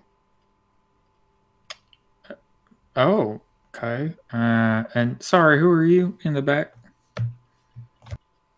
Holds out his hand to Gaz. Gaz is about the same height as Lukash, actually, and also same race, although his hair is brown and close cropped. Close. He grabs the hand and... Gaz, you're cutting out just a little bit. I was saying that Gaz has close cropped brown hair, and he's about the same height as Luke. And he'll accept the hand and say, I'm Gaz. Sorry, you cut out again at the end there. He'll accept the hand and say, I'm Gaz. Gotcha. Yeah, nice to meet you. Did you say, sorry, commander of the Legion? Phoenix Legion, yes. Lukash kind of quirks like a little bit of a smile, as if he's not quite sure if you're like joking with him or not. I thought y'all weren't really a thing anymore. Ouch. We are What's now. that supposed to mean? I just thought that I thought legions weren't a thing anymore. I thought the last one, which I guess was yours, disbanded a long time ago. Decade at least, I think. We were off fighting a war far away from our home, but now we have returned. Huh. Okay, I must be mistaken. Star is just gonna look back to her two companions with a look of worry and like, what did they say? In the meantime, So Sparks, you move to the back warehouse with Silver close behind. He's kind of watching. Anywhere you're looking, he's looking in the opposite direction to make sure that all sides are covered. And as you move into the back, the only thing you've seen are your father's contraptions. He enchanted a bunch of brooms and dustpans and buckets and workman's tools to clean and repair the shop each night. And they are furiously at work trying to clean up the mess that is left behind. As you look around, in the front and the apothecary, most of the bottles and most of the bottles of potions and containers that these things were stored in have been tossed about, many broken and smashed. The counter where the cash box was hidden, you had noticed that the box was laying broken open on the top of the counter. And as you move into the back of the shop, your mother's workshop has signs of a struggle. The stool and table where much of her work was done are both knocked over. There are papers and diagrams and blueprints for different artifacts that she was working on have been thrown about the place and are scattered on the floor, some crumpled, some trampled, and some just strewn about. Many of the artifacts she was working on are still lying on tables and in pieces or hanging on the walls. Her tools are bopping about the place, fixing windows and or I should say not windows but shutters, and as you are looking around, even a hammer and a broom swing by and lift the stool off the ground and set it upright, and you just kind of move back there, but there's no signs of life. Your mother isn't there, your father isn't there, and you don't seem to find anyone else hiding within the shop. Do I see any clues of what happened? Or if someone was dragged out? Or if... Yeah, give me an investigation roll in the back half. You haven't moved into the house either. Which is upstairs above the shop. 16. Okay. You find you find some small, like human hand-sized claw marks in some of the in like the table and all along the stool, as if the stool was fending off these claws. You also see like a tuft of like brownish fur that's been ripped out and is lying on the ground. And you see your father's pocket watch, which he would never ever be without. Your mother made it out of clockwork, and it has been it's still attached to a piece of one of his vests laying on the floor. So you can see like this cloth square that it is pinned to is still attached to it, almost as if the thing had been ripped off in the midst of some kind of a struggle. The back door of the shop, the back door of the workshop that leads out into the little courtyard behind, is hanging wide open, and you can see that there are multiple padded footprints that have moved in and out of the shop from this entrance.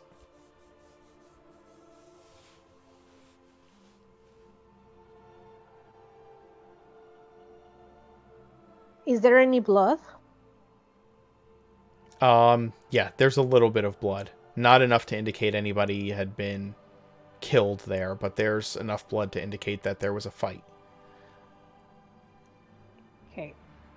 I will go quickly to check upstairs. I will take the pocket watch with me, and I will go upstairs and see all the hiding places that I know that maybe someone might have tried to hide themselves, and see if how is the house and how is the home. Okay. The door to your home upstairs is locked when you get up to it. The door that leads up into the house. I knock. There's no answer when you knock. Mom, Dad, are you there? It's me. I'm home. All of you hear her calling this from the other room. Silver has gone out the back door to follow the footprints. And Gaz is asking at the neighboring buildings whether they'd seen or heard anything. Okay. What are... I, Yeah, go ahead. You tell I me can what stay the with rest the of you do. guys. All right, Star. So Gaz and Broker go to start investigating nearby, the nearby buildings. I picture the shop on a corner. Oh no, I said I was staying with Kaz. Oh, you're staying with Lukash? Okay. Yeah, All right. Cash. Sorry. Gaz, the building's on like a corner, so there's only one neighboring building. And so No you buildings across the way. there are buildings across the way too that you can Yeah. go to as well. It's kind of twilight-ish right now. Okay, so I'll go up to the building and knock on the door. Okay. And I'll actually put my helmet on first, just because of what Sparks had mentioned. Okay. The building next to the shop is actually a very nice, like, row home. Like a nice looking brownstone kind of building. And as you knock, a maid comes to the door. Hello, sir. Can I help you? Good evening. My name is Gaz. I'm investigating what an apparent break-in next. Oh, my. Oh, dear. A break-in here? Well, the door was smashed in. There seems to be a bunch of stuff strewn around, signs of a... Did you or anyone else in the home happen to hear anything, see anything during the day or previous night? My word. No, I haven't. I can get my mistress for you, of course, but I've been here all day. Had something happened, I certainly would have heard. Oh my goodness. Oh my goodness, those poor halflings. Oh, the Amberglows. They're so kind. Oh, I will be right back. Let me get the lady of the house. Oh, I do so apologize. Would you like to come in? I'll stay here for the moment. My companions are in the building next door. Actually, their daughter is... Oh my goodness, their daughter. Oh, I haven't seen her. Oh, I'll be returned shortly. Please. Of course. I'm so sorry. And she kind of rushes to and calls for her, for like the lady of the house and the lady and the man of the house. They, while you're waiting, Broker, you're staying with Lukash. Star, where are you? Star is just taking a look around and is not really sure exactly what to do, but looks over to Lukash. Sorry to have had this happen so suddenly. Lukash has kind of leaned himself back against whatever is left of the counter, Okay. and he's got his arms kind of crossed over his chest. And he goes, "That's okay. Are y'all from here? I don't recognize any of you." Lukash, give me a perception roll on the counter as you're leaning against it.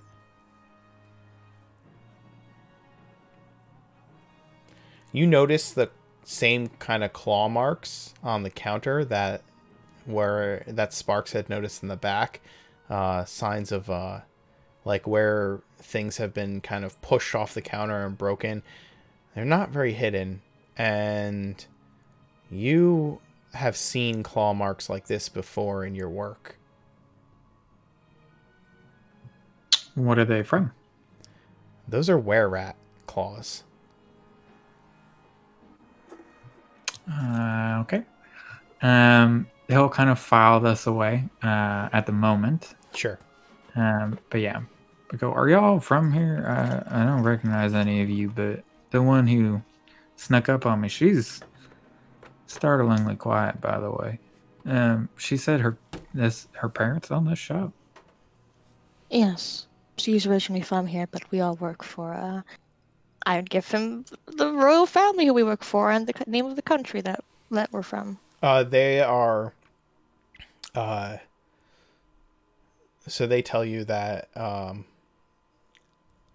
they're from Grove Air, a city that's down the coast, and that they are sworn to service to the king and the throne of Grove Air.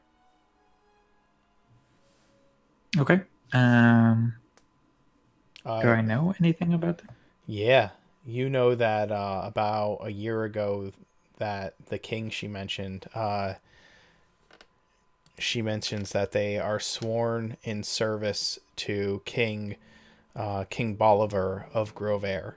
And that name certainly rings a bell because you know that about a year ago he had been assassinated and he had no heir. How far away did you say you guys were fighting? Pretty In the far. desert. Okay. I got some news for you that I don't think you're going to like very much. Hmm. The king you fight for, and I am sorry about this, but he's gone. What do you mean gone? He was killed about a year ago. So say the word. That's what I heard, anyway. Can I do an insight check to see if he's telling the truth? Of course you can.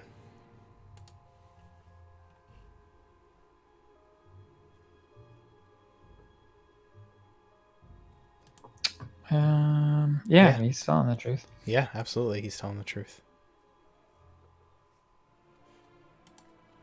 Star's eyes just widen.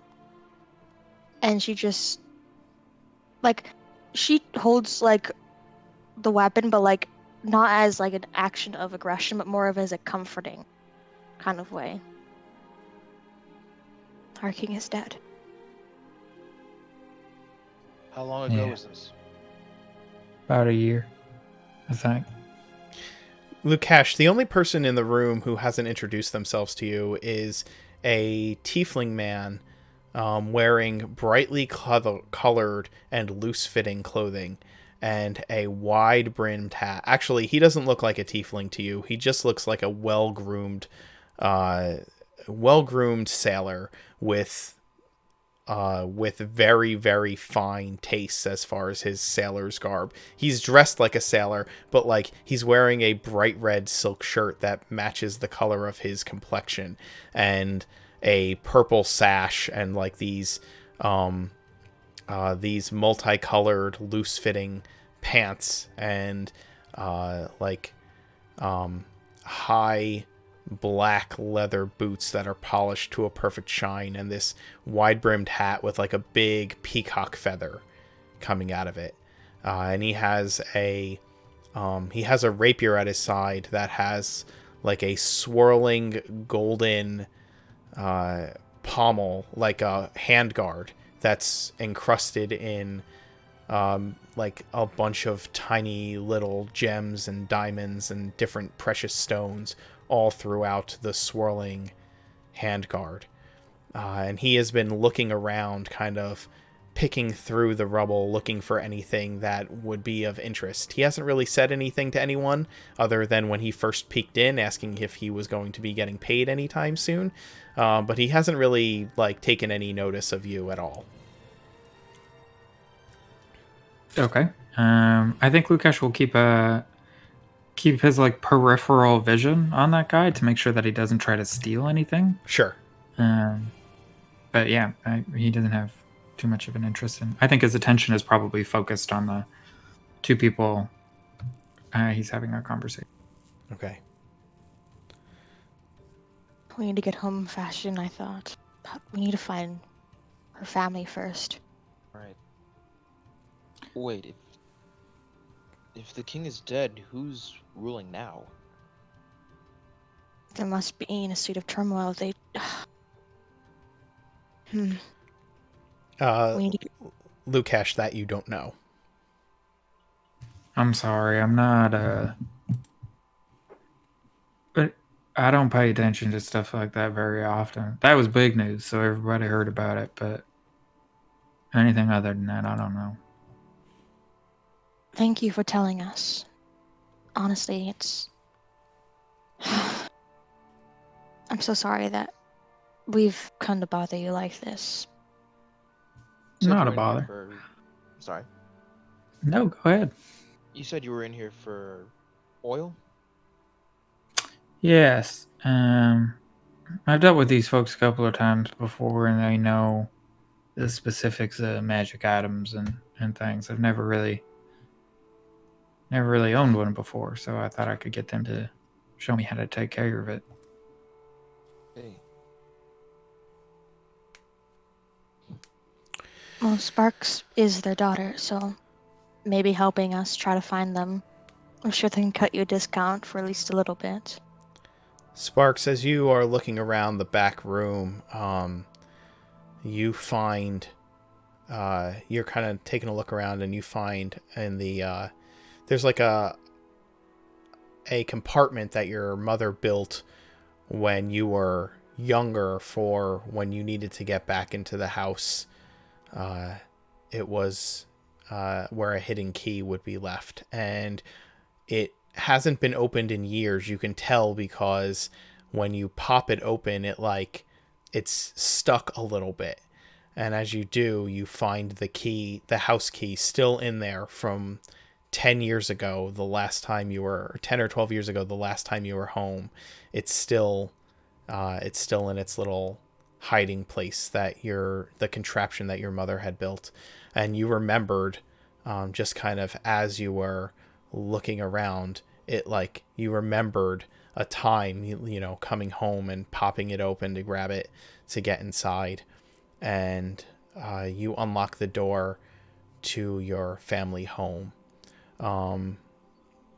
Silver, in the meantime, comes back into the main room where everybody is standing and is going to report. Once you pop into the house, I'm assuming immediately, Sparks, and so Silver Yes. doesn't follow you in. He doesn't see you go in. He just kind of comes back, and you've gone into the house, so he goes back into the main area where the rest of the officers are, and looks around at all of you, and he tells you, he says, "Commander, there are tracks that lead into the alley behind the courtyard over here, but the alley's pretty funky. I'm not sure if we could follow the tracks or not. I'm not used to looking around in a city. I'm not as familiar with following tracks through alleys filled with trash." Oh, sorry, go ahead. Lukash will kind of politely put up his hand at that point. I don't want to interrupt or intrude. I know this isn't actually really any of my business, but I am quite familiar with the city. I'm also pretty familiar with the type of creature you're likely looking for. You know what it is. Yeah, were rats, I think. Claw marks are about the right size anyway. Right size, right shape. Gaz, a stately woman and a well-dressed man come to the door.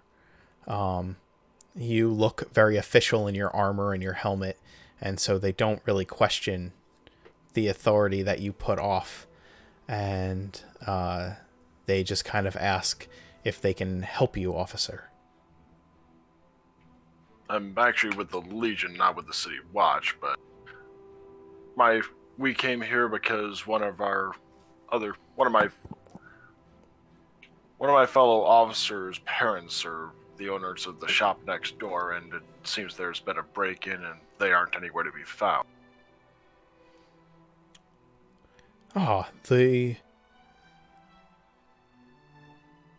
That's terrible. I wish we could help you, but we've seen or heard nothing.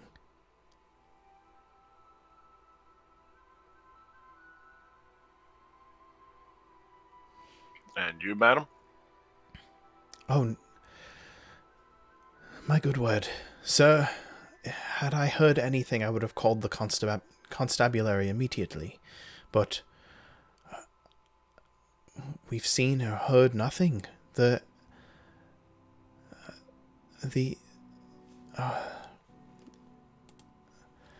family next door, we've spoken to them on many occasions. They're so kind, and we would have mentioned anything that happened to the Amber Glows and with the authorities immediately. But no, I was completely unaware. What can we do? Well, first off, contact the constabulary. I'm not quite familiar on the official channels in the city, so may as well go with someone that is not. The man's already getting his coat and hat off of a hook near the door, and he nods. All right, my love, I will go. Sir, I will find the constables right away. Bring the city watch over as quickly as I can. Thank you for informing us. He holds out his hand. My name is Tanner. Richard Tanner. And Gaz will take off his helmet to shake his hand to kind of meet him in the eye, sort of. Gaz. That's all I go by since joining the Legion. He sees your... he takes in your appearance as if for the first time, realizing that you're a half-orc, and has kind of a flash of surprise go over his face for a moment, but steals his regard and nods. And, well, anyone who is a friend of the Amber Glows, I am happy to make an acquaintance of. And whatever this Legion is you speak of, the Legion of the Phoenix, right? Yeah, the Phoenix Legion. Yeah, Phoenix Legion. He once again looks taken aback. I see. Well, I'll get the constables. You say you know the daughter. She's in the shop right now, and as you can imagine, not in the best emotional state. No, of course. She was a young girl the last time I had seen her. Well, if there's anything we can do for her, please pass on our regards. And he kind of walks down the steps that you're standing on, brushing past you, and heads to find the city watch. And presumably the inside check passed, or we're on the up and up. Yes. Yep. If there was anything suspicious, I would have let you know. Yep. And I'll rejoin the others and mention what the neighbors had said about not hearing anything. Actually, I would also ask, were they in? Yeah, they were in all day and the previous night. The wife has been at home all day. The maid's been there all day, and they were both home the previous night before, and they said they heard nothing, which is surprising considering the amount of ransacking that went on in the building. Might have to ask Sparks if maybe her parents had enchanted the place so that they could maybe tinker and without disturbing the neighbors. Yeah, you may want to ask her that. The other thing is that the look of surprise on the man's face and the woman's face when you took off your helmet and they noticed, like, they really took a good look at you and saw that you were a half orc, was one of kind of like they didn't expect a half orc to be so polite or authoritative. Yeah, I kind of figured as much. Yeah. Part of why he did it was for that. I had the feeling. Yeah, and Gage just, okay, what are the attitudes in this city? Yep. He kind of, like I said, he kind of had a look of surprise, and then there was like the statement of, well, any friend of the Amberglows can count us as acquaintances. Yes, was clearly a statement of, like, I wouldn't normally trust you, but since people I trust you, I guess it's okay. Well, especially the acquaintance as opposed to friend. Yes. You rejoin the others back in the shop as Silver states that he can't really follow these tracks. Well, I could possibly bring Urag in to track them down by scent. Might be a little disruptive. Lukash has also offered that he's familiar. Anyway, I'll get out of it and let you guys roleplay. Well, Sparks is checking the upper floor. Yes. I do have some skills in those regards if you'd like to use them. Incidentally, have we figured out how long ago this happened? I mean, presumably not too long ago, otherwise someone would have reported the mess. Yeah, it's a day of business, so I can only assume that it's either been an incredibly slow day or it's happened relatively recently. Silver says, well, we did find blood in the back part of the shop there, and it's still wet, so it couldn't have been too long ago. Where'd Sparks pop off to? I think she went inside. I mean, upstairs inside. Oh, better give her some help, I think. Sparks, or emotional support. Yes. You guys will find Sparks kind of darting about the house. Sparks, you've moved up inside the home proper. The next, like the floor above the shop and the floor above that are living quarters, and then there's an attic that is just kind of storage. And as you're moving through the home, you see that it has been left completely untouched. It is it's almost in the exact same condition you remember it being. There's a few new knickknacks and pieces around the house, but for the most part, it's as familiar could be. But everything's in its proper place. The only thing missing are your parents. Okay, I will go downstairs and look around at the people gather, and with tears in my eyes, I will say, okay, they're not upstairs. Okay. Sparks, did your parents maybe have an enchantment on the building to, if they were tinkering or experimenting with the potion, that they wouldn't be disrupting the... Yeah, it's part of the prerequisites to open a or like us inside the city and in Ugh. this quarter. Yeah. Unfortunately, that might have backfired then, because the neighbors didn't hear or see anything. Okay. I will look to Captain Card. My apologies, Captain Card. We will have to resume the transactions later on. I need to go and find my parents, but you are going to get paid. Don't worry about that. Captain Card is like leaning against the counter in your family's kitchen, like he followed everybody else inside the house, and he's picked up like a curio knickknack of some kind, maybe like a novelty salt or pepper shaker that one of your parents like to collect. Who knows? But I just feel like he's picked up some trinket and is like examining it, and with his arms crossed, one hand kind of holding it and looking at it, and he puts it down gently, right exactly back where it had been when he picked it up, and he smiles at you and kind of tips his hat, and he says, "No worries, Sparks. I know that you plan to repay your debt to me, but do not think I am going to leave you to find your parents alone. I want to reclaim what is mine, just as much as you want to reclaim what is yours, and so I think I have a vested interest in making sure their safety is, priority. Do you not agree?" Yes, thank you.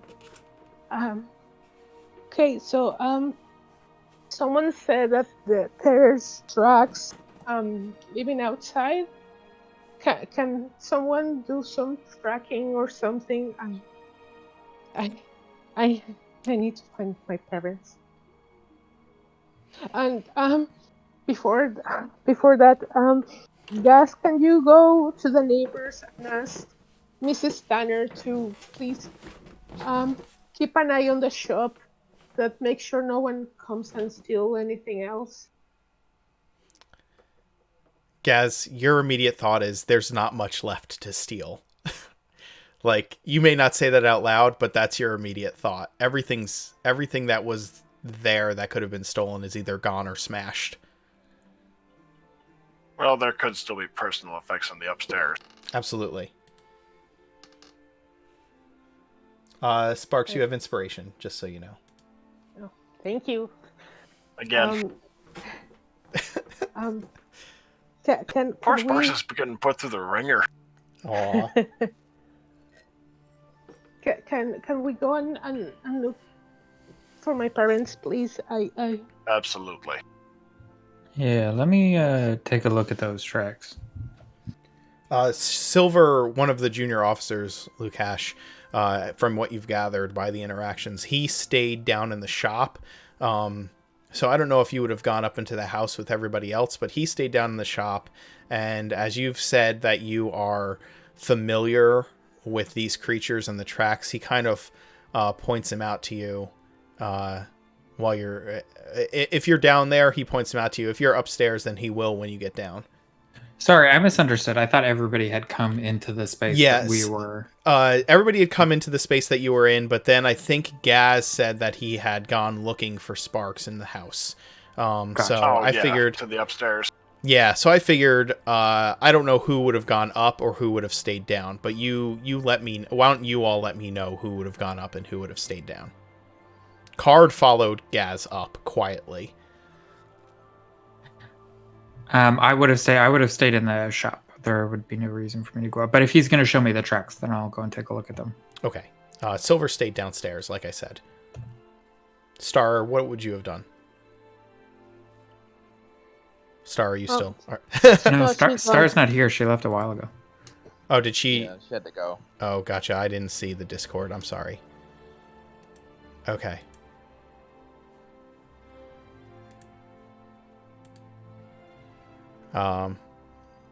Star looks around to make sure is that everyone is okay. Okay. I'll assume that Star went up and is with the rest of the group. Okay.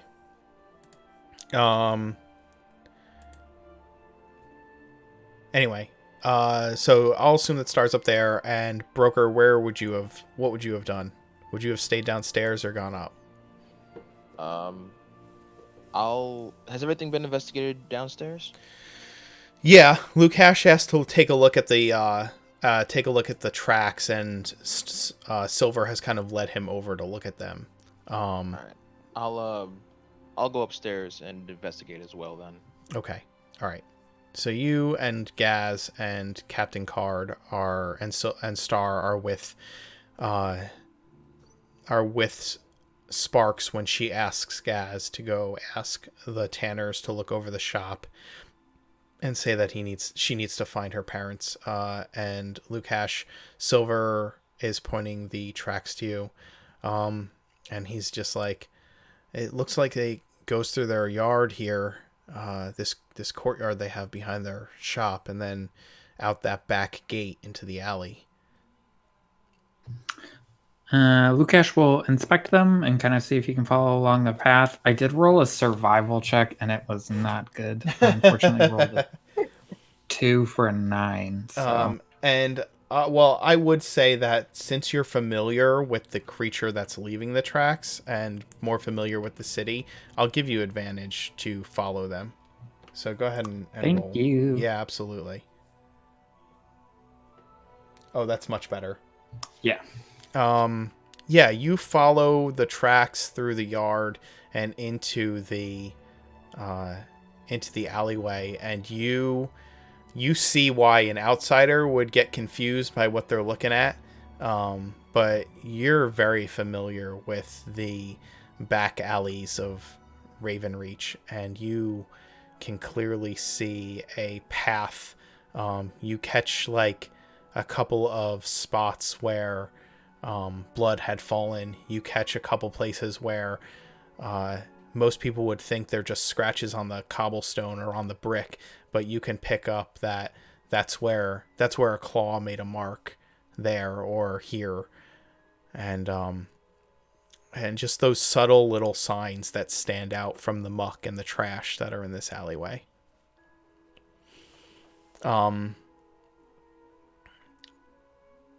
Lukash, why don't you also give me I don't know what a streetwise, like, just knowledge of the city, what kind of a role that would be, to see if you... I don't, there isn't really a streetwise. I know there's not a streetwise. So I think it's just kind of up to you whether or not I'm Yeah. familiar enough with the environment for you to give me the information. Yeah, I'm just going to do that. You know that there's a like a thieves guild in town that kind of keeps to themselves, doesn't cause too much trouble, and they're called the Alley Rats. They have a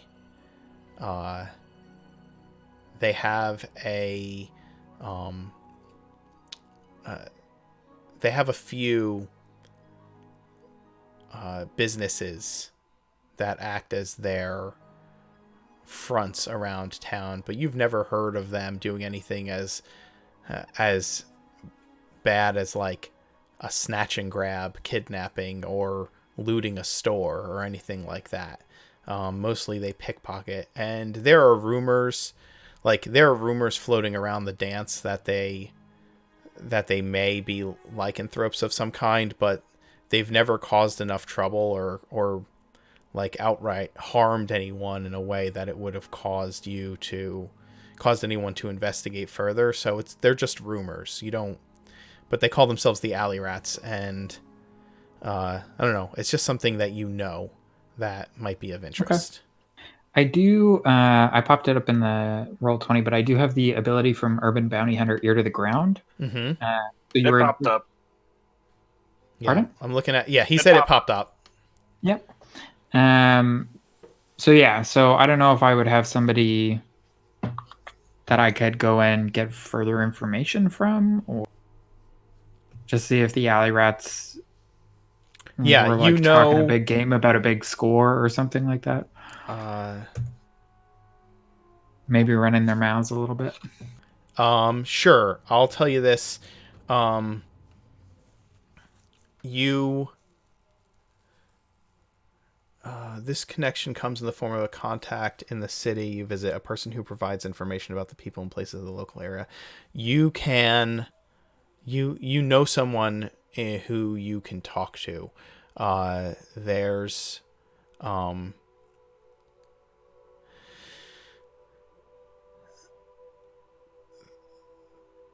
bar you live above. We'll start there. The bar you live above. There's always a guy who kind of has associations with the alley rats who drinks there, and you might be able to ask him some questions about what's going on, or hear or find out if he has any connection to what's happened.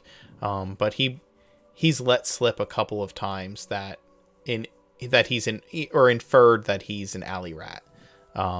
And you've had drinks with him before, so you're friendly enough that he might answer some of your questions.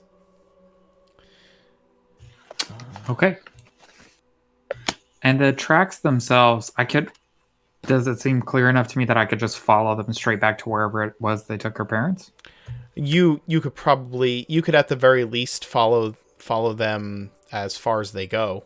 If you have a clear path down this alley at the very least. The alley turns at a couple of spots, so you'd have to follow it. But if you haven't gone that far ahead that you want to like actually start following them and kind of wait for anybody else, at this point you can follow them.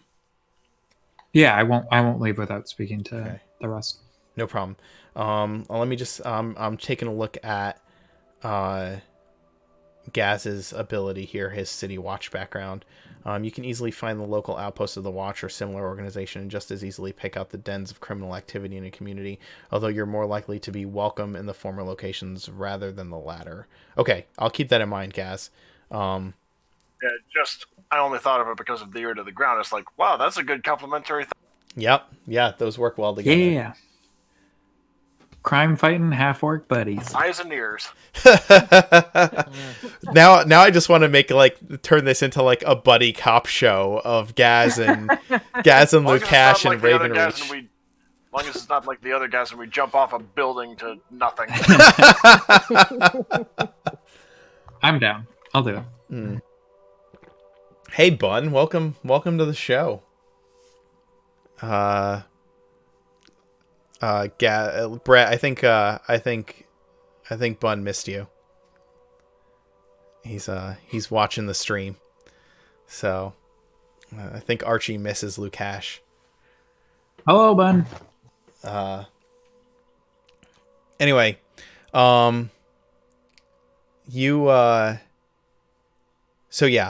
Sparks, you lock the house behind you, and you all come down from her parents' house. She locks it behind you. Gaz, maybe you go over and ask the Tanners to keep an eye on the house at Sparks' request. But by the time that you all are done doing that, Lukash, you've kind of taken a look at the tracks and you can follow them. And you all reconvene in the workshop portion of the house.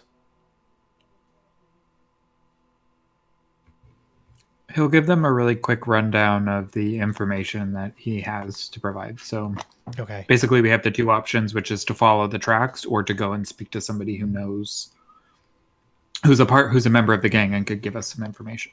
Yeah. And then he'll kind of leave it up to them what they want to do because it's her parents and not. Sparks, I'll defer to you on this one. And again, Lukash, you don't know that the alley rats are were rats per se. It's just a rumor that some of them might be. That's why they go by that name. Yeah, all the information that you've given to me is what he gives to them. Mm-hmm. Okay. If the tracks are fresh, I think it's better to try to find them that way. I agree. With that. All right. Got a plan of action? Okay. Let's get your parents back. Sparks starts taking cleaning her face as much as she can because she's trying not to cry too much. Gaz will pull out a cloth to hand her. It's okay. If you hand me that, I will start crying for sure. Better to get it out now. That way you'll be nice and focused by the time we reach him. I keep it in Okay. mind, and I'll take the cloth, but I will not use it. Star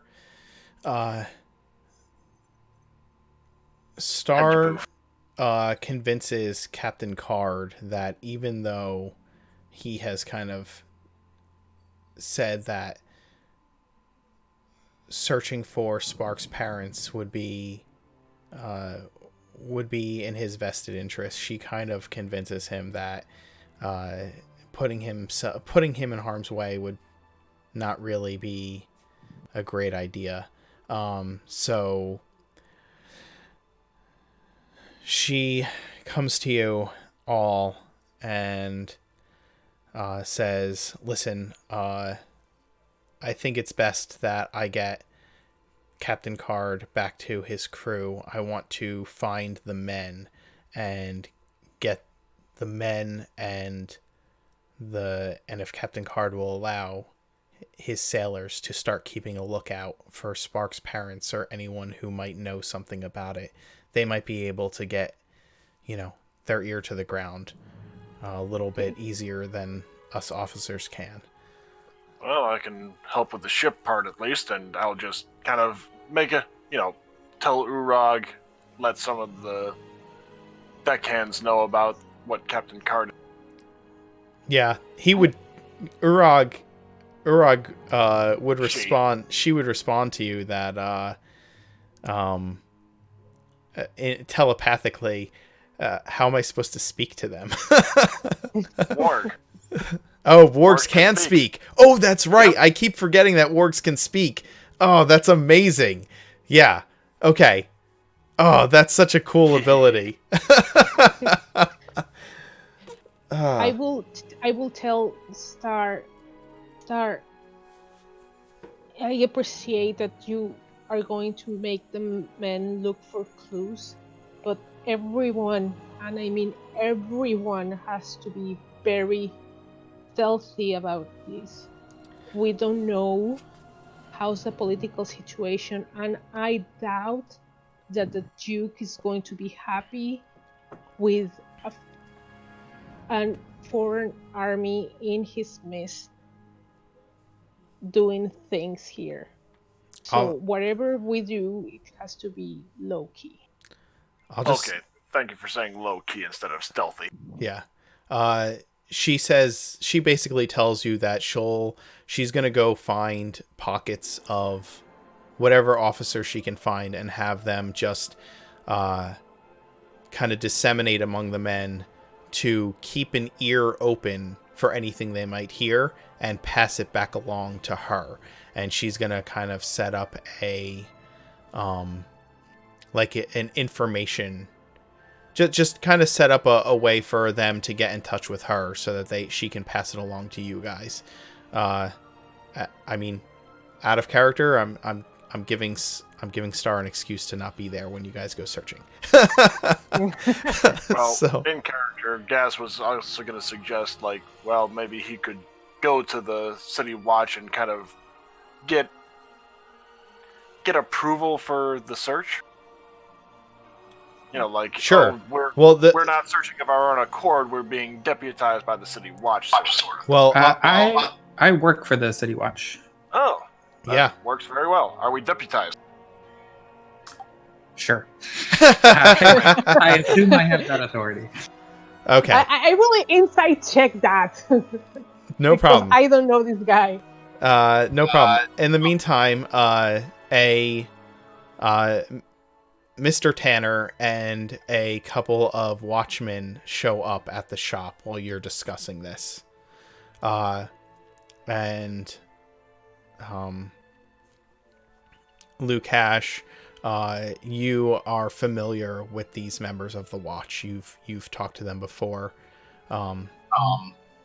So you can they acknowledge you immediately.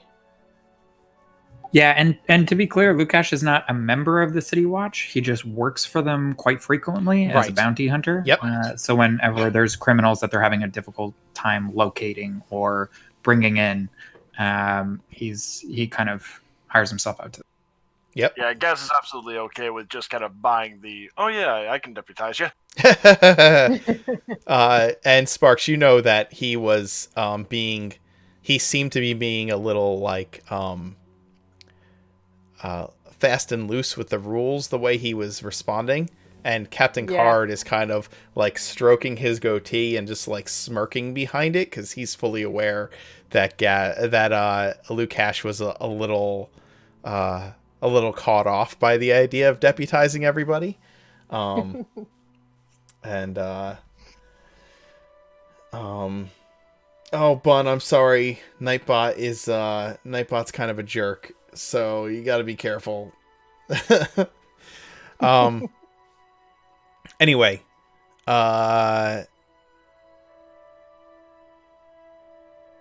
the constables are familiar with Lukash, and you can see that immediately. That they say hi quickly and ask him. They ask him what's going on. They don't ask you guys. They ask him specifically. But Gaz, your familiarity with the Watch also kind of loans yourself to be trusted. And you can tell that these men are comfortable with half-orcs and don't really acknowledge that you're half-orcs per se. And Mr. Tanner kind of stands around awkwardly in the background with his hands in his pockets, just kind of pulling his coat around him a little tighter. Gaz will kind of take him aside and let him know what I told his wife and the maid. Just, keep an eye on the shop sort of thing. Report if anything looks like... And I would... Sparks... Actually, he'd kind of get Sparks' ear, like, is it okay if I tell them about the enchantment on the... Yes, I will go to Mr. Tanner and say, hi, Mr. Oh, Tanner. that'll work. Long time no see. You're all grown. I'm so sorry about what's happened here. Yeah, I'm going to go and look for my parents. I know it's very sudden, but could you please and your wife keep an eye on the store? He puts his hand on your shoulder, or attempts to put his hand on your shoulder, and then remembers that you don't like to be touched.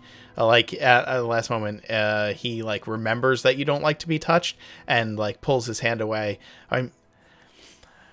My dear, my wife and I will do whatever we can to look over the shop, and if we see your parents, we'll let them know you're home.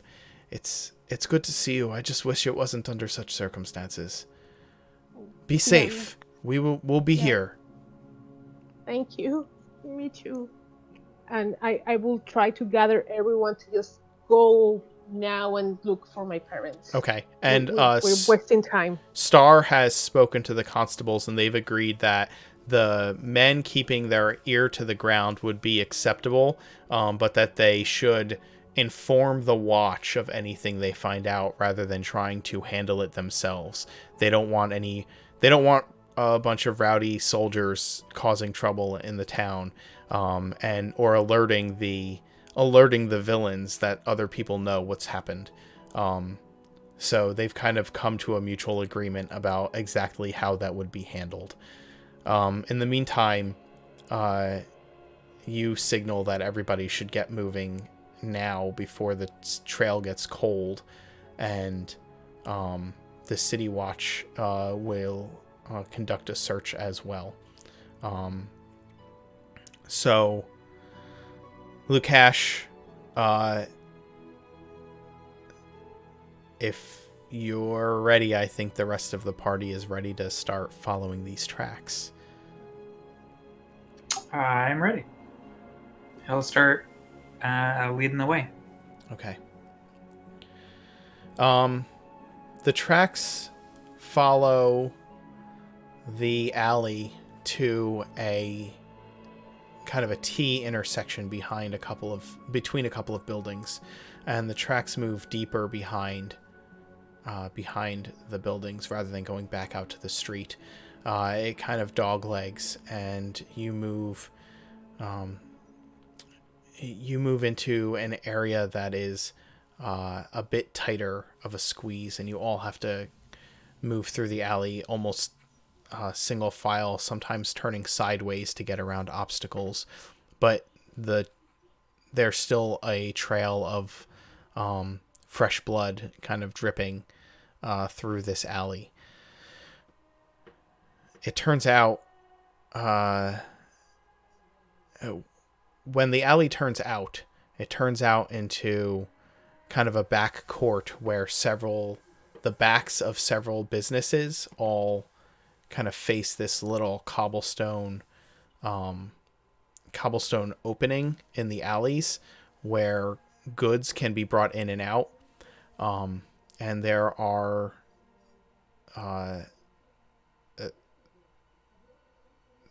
three doors to three shops in the back of this little alcove in the alleyways. One is to a baker. The other is to a little shop of it's like a little handmade tailor's crafts shop, like clothery, I guess. And the last one that you see is a cheese shop. It's the back door to a shop that you know is called the Peckish Crow. They are a fromagier. Please don't tell me they're being the stereotypical. I know. I was like, it feels like it doesn't feel good to just assume that the rat people are in the cheese shop. It feels a little. Right when you said baker, I was thinking butcher, baker, and candlestick maker. That's exactly what I thought. Like, let's go. Yep, where the path leads, it leads. So you said were rats, right? Yeah. I don't know if Lukash told you that out loud. I think he did. Yeah. Yeah, he gave everybody all of the information that you gave me. Okay. So I think this is where it goes, but y'all want to continue? Carry on? Absolutely. Yeah. Can I investigate to see if there's anything else around? Like any more marks? Yeah, give me a perception roll. What about any marks left by the Thieves Guild?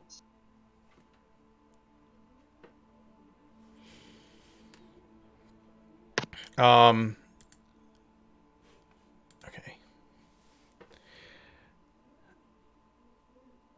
Oh.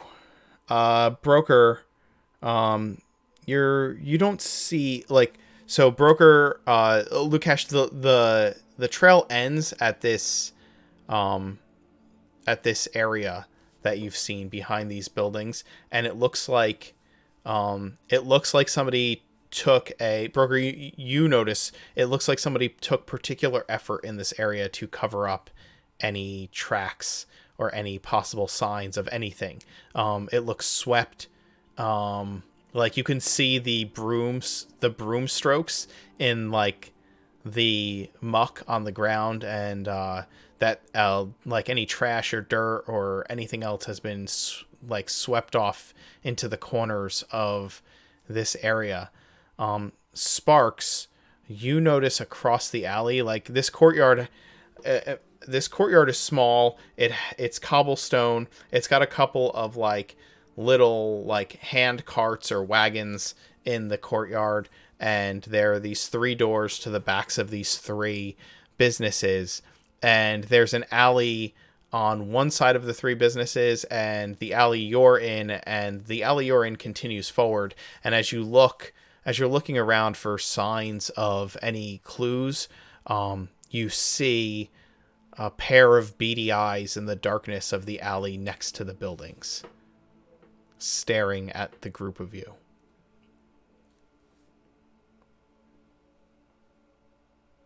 Okay. I don't want to alert her or it or whatever it is. Mm-hmm. Let me see what I have. How far away is it from? Are those eyes from me? I'd say they're just on the edge of your vision, and everything is dimly lit here because the streets are lit by lanterns. And it is starting to get dark at this point. And if any of you have dark vision, it's just on the edges of. It would just be on the edges of that dark vision. Sparks, do you have dark vision? No. Okay, I didn't think so.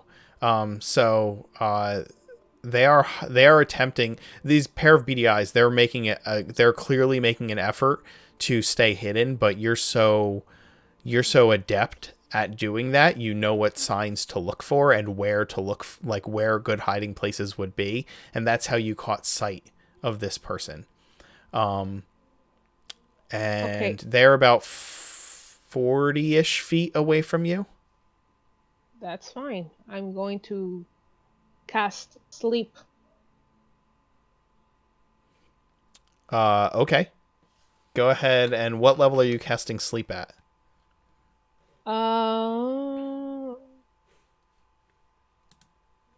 It says only first level spell, I think. Well, yes. It's a first level spell, but you can cast it at higher levels if you have higher level spell slots. If you're a sixth level rogue trickster, you should only have first level spells. Yeah, that's what I thought. Yep. Okay, sorry about that. So there. Okay. I think you get second level at 7. Yeah. I played one, but it was a very long time ago, so my memories are kind of. Pretty good roll. Yeah, that's a pretty good roll.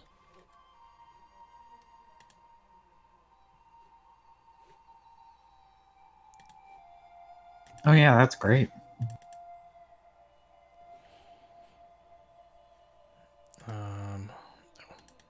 That's the wrong one. The creatures, you watch as the beady eyes kind of disappear, and you hear a muffled thump in the alley. I will tell quickly to the guys. Guys, there was someone watching us. I put him to sleep. He's over there. Can someone that can grasp them, or grab them, or grab him, or make sure he doesn't escape, or eat, or whatever it is? I can't see well. Lucas, you were. Yeah, sure. He'll kind of thump over and pick the. Is it a were rat? It is. It's a were rat. It looks a little younger than your average were rat. Like it's not a full adult. Yeah, that'll cause him to be a little more gentle then. Okay. But he does kind of pick him up by the scruff of his neck and bring him over, like kind of like by the scruff of his shirt, sort of, not actually by like his neck. Okay. And bring him over. And then when he's got him in front of everybody, give him a little shake to wake him up. Okay. You bring him over and you shake him a little bit, and he's kind of hanging from your grip, like a little bit off the ground as you shake him. And he wakes up. He is in like that human were-rat hybrid form as you look at him, and he is, as soon as he wakes, he's like, get off me, leave me. What do y'all want? Calm down. Nobody here's gonna hurt you, but these people got some questions for you. Where are my parents? Why Jeez, did lady, I don't you know. why there are signs that you people came into my store and kidnapped my parents.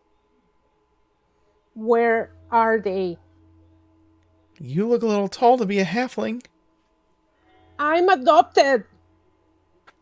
And that kind of disproves the whole I don't know where your parents And nobody Yeah. said anything about halflings. And he kind of like puts his arms over his head when you scream that you're adopted. And he's like, I'm sorry. All right. They took him. Who's Who- they?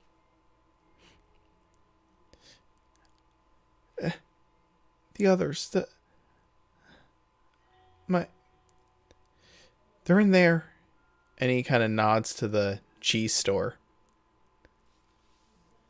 So you didn't have any involvement whatsoever? I'm just a lookout. So minimal involvement anyway. They just want me to watch, make sure nobody came looking for him. I cleaned up in here, and I hid, just so I could see who's coming. But Why I don't know why what did happened. why did they took them? Oh, I don't know. I don't know. They don't tell me anything. They just tell me what to do. They kick me How many are around. there? I can't. I shouldn't tell you that. Oh, they're gonna be Really? so mad at me. I will try to persuade him. Listen, I don't care about anything but finding my family. If they give me my family back, I won't do anything to them. I promise I will try to solve this as peaceful and as gentle as possible. But they are my parents. You have to understand that I love them very much. And I just came home after 10 years of not seeing them, and I find my home trash. I want to see my parents. I have to make sure they're okay. Please tell me how many are they? I just want to make sure they're okay. The kid like nods quietly and kind of sheepishly. It's and it's just my older brothers and some of their friends. That she told them not to do this, but they wouldn't listen. They thought they could help the rest on their own.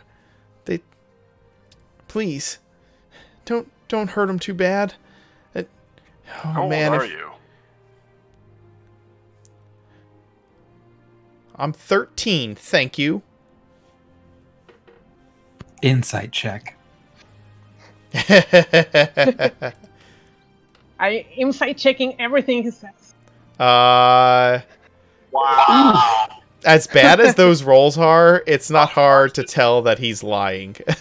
He's like he's clearly no older than maybe 9, maybe 10. Oh, okay. Yeah. I wasn't sure if you were saying you was lying on the high end or low end. Yeah. Okay, what's your name?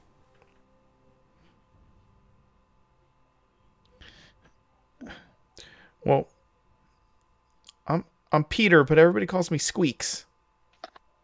Do you want me to call you Peter or Squeaks? I don't care, lady. I just want you to put me down and let me go. Okay, Peter. This is what we're going to do. We are going to put you down, and we're going to let you go without a harm to you.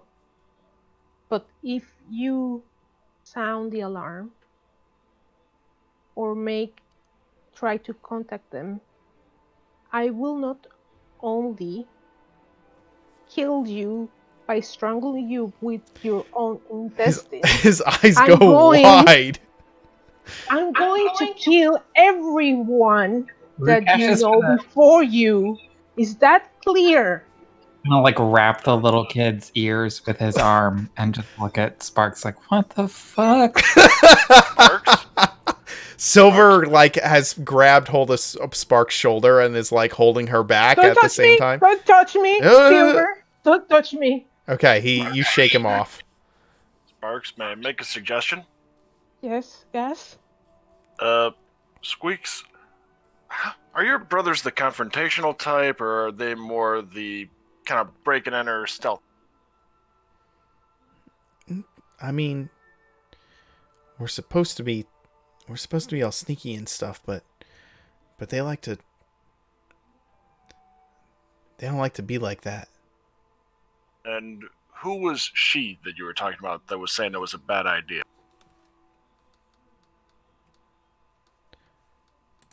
Oh,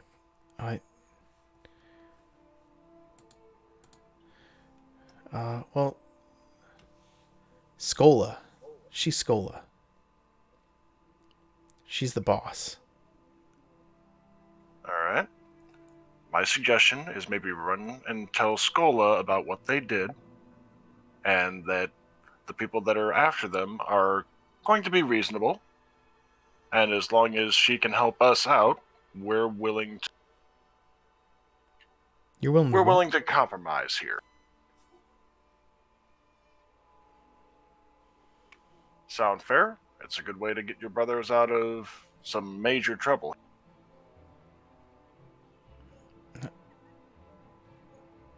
Oh, all right. I'll go tell Scola. She's not gonna like this. She's gonna be pretty. She's gonna be pretty mad at my brothers. But I don't know what she's gonna Better do she to be them. mad at the brother than the city watch come down on them. He nods vigorously. Yeah, okay.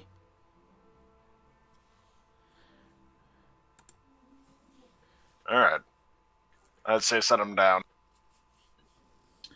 Yeah, Lukash is gonna quite gently set him down and just give him like a very gentle little push in the direction of the alley and be like, he gives Sparks like Get this out. terrified look as you put him down and is like, and you push him in that direction.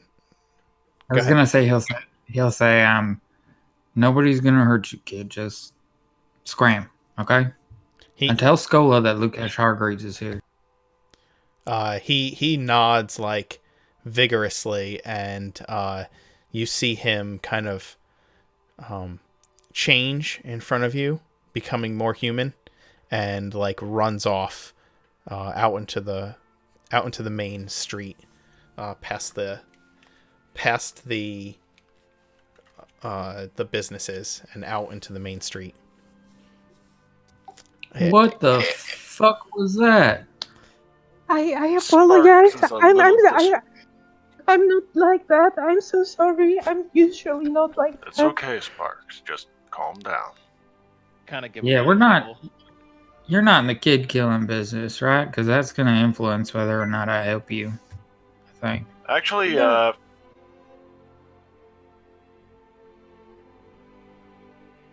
You cut Sparks, I probably kind of cut myself out because I was looking at the description for it. out. Oh, okay. Sparks, if you're willing to, I can help calm you down a bit. What are you going to do? I've got a spell called Calm Emotions. It'll just be that it'll settle you for. Are you going to That's why lobotomize me with a Sparks, spell? That's why I'm asking first, and it's not a lobotomy. It's just going to kind of even out your emotions for a little. Only about a minute. No. And I will tell you why not. I understand that I did wrong and I apologize, and I will apologize to that kid. The objection is all I need. You don't have to explain yourself. But I need to, because he needs to understand some things. I'm not like that, but my parents are the world to me. Brooke, are you gonna? I'm sorry. Keep going. If the world crash and burns, if they are fine, I can be fine. But seeing the store and the blood, I I mm, I lost it a little bit. I apologize for that, and I should have said that to that poor kid. But Sparks, at some point we'll have to talk about my own little outburst when I was. I can relate more than you think. It's okay. I believe you. I was just having me a little concern there, but I get it. It's a upsetting situation. thank you. And I was gonna suggest that we take him down and have him help talk his brothers down, but I've got a feeling that they wouldn't respect it. You've got a feeling what? Sorry. That they wouldn't give him an ounce of respect. Yeah. They would just be berating him for letting us down there to begin with. Yeah. Well, why don't we find out?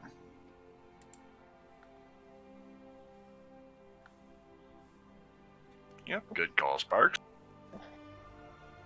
I'm sorry. I haven't introduced myself, and I'm afraid I just gave a very bad first impression. It's not my first time giving bad impressions, but not like this. I'm Sparks. Lukash will hold out his hand to shake your hand. I will run back and I'm sorry. I apologize. I don't like people touching me, and Oh, yeah, okay. I'm sorry. That's okay. There's nothing to apologize for. He'll instead just kind of raise his hand up and wave it. Lukash, it's nice to meet you. Nice to meet you. I wave back. What does Sparks look like? Oh,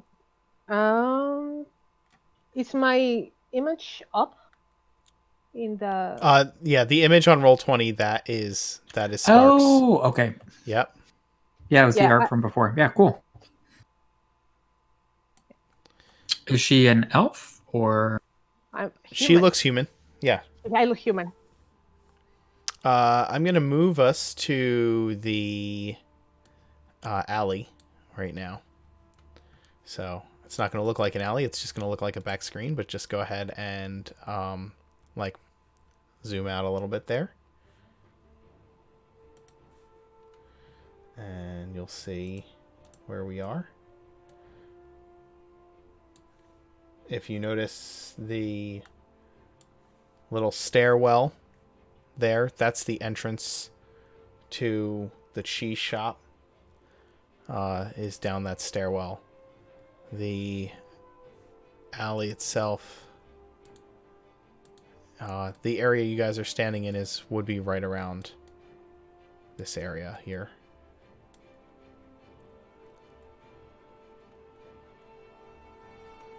And the alley that the kid ran off down,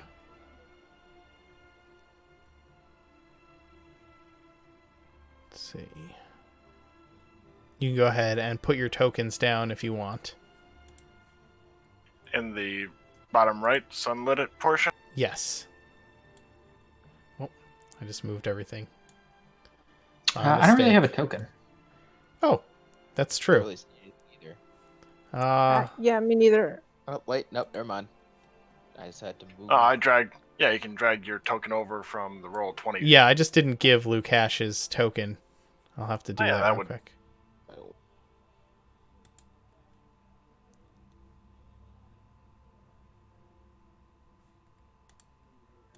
By the way, how late are we planning on playing today? You tell me how much longer everybody's okay with playing. I go by what you guys want to do because I have a more open schedule than most people right now. D&D is my thing. That's it. Well, if we want to wait for a start, we could pause it here. Yeah, Or we we're can already do this running. combat, and then that'll be where we pick up. Yeah. Okay. Oh, it's already over. Because we are a little bit over already. I'd be fine with pausing now, and that way Start will be here. Yeah, we're at like, we started at what time? 5:30. So it's just about 4 hours now. So, okay. And it feels like a good stopping point. It does. All right, so we'll stop here. You can throw your tokens there. I will add your token later. So you know that. Well, here you are. I'll put it that way. I'm gonna reveal this other alley so that you can see where that is.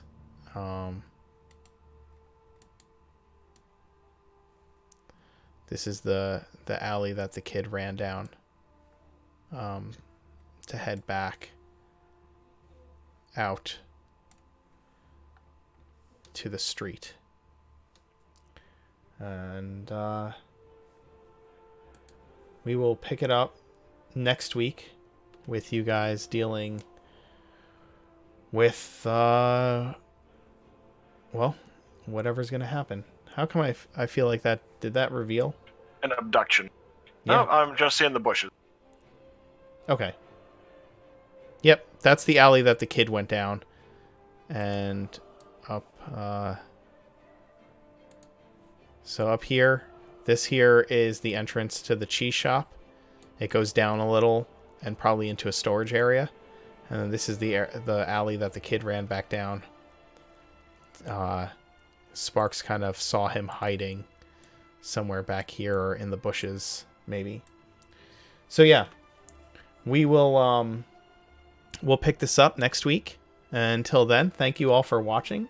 This was a really successful stream tonight. We had a lot of people in chat and viewing the stream. And Brett, I hope you enjoyed joining in. I hope everybody had fun tonight playing. I did. Yeah, good. And we'll pick up with encountering the were-rats in the underneath the cheese shop next week. All right, have a good night, everybody. Night, everybody. Good night. Folks.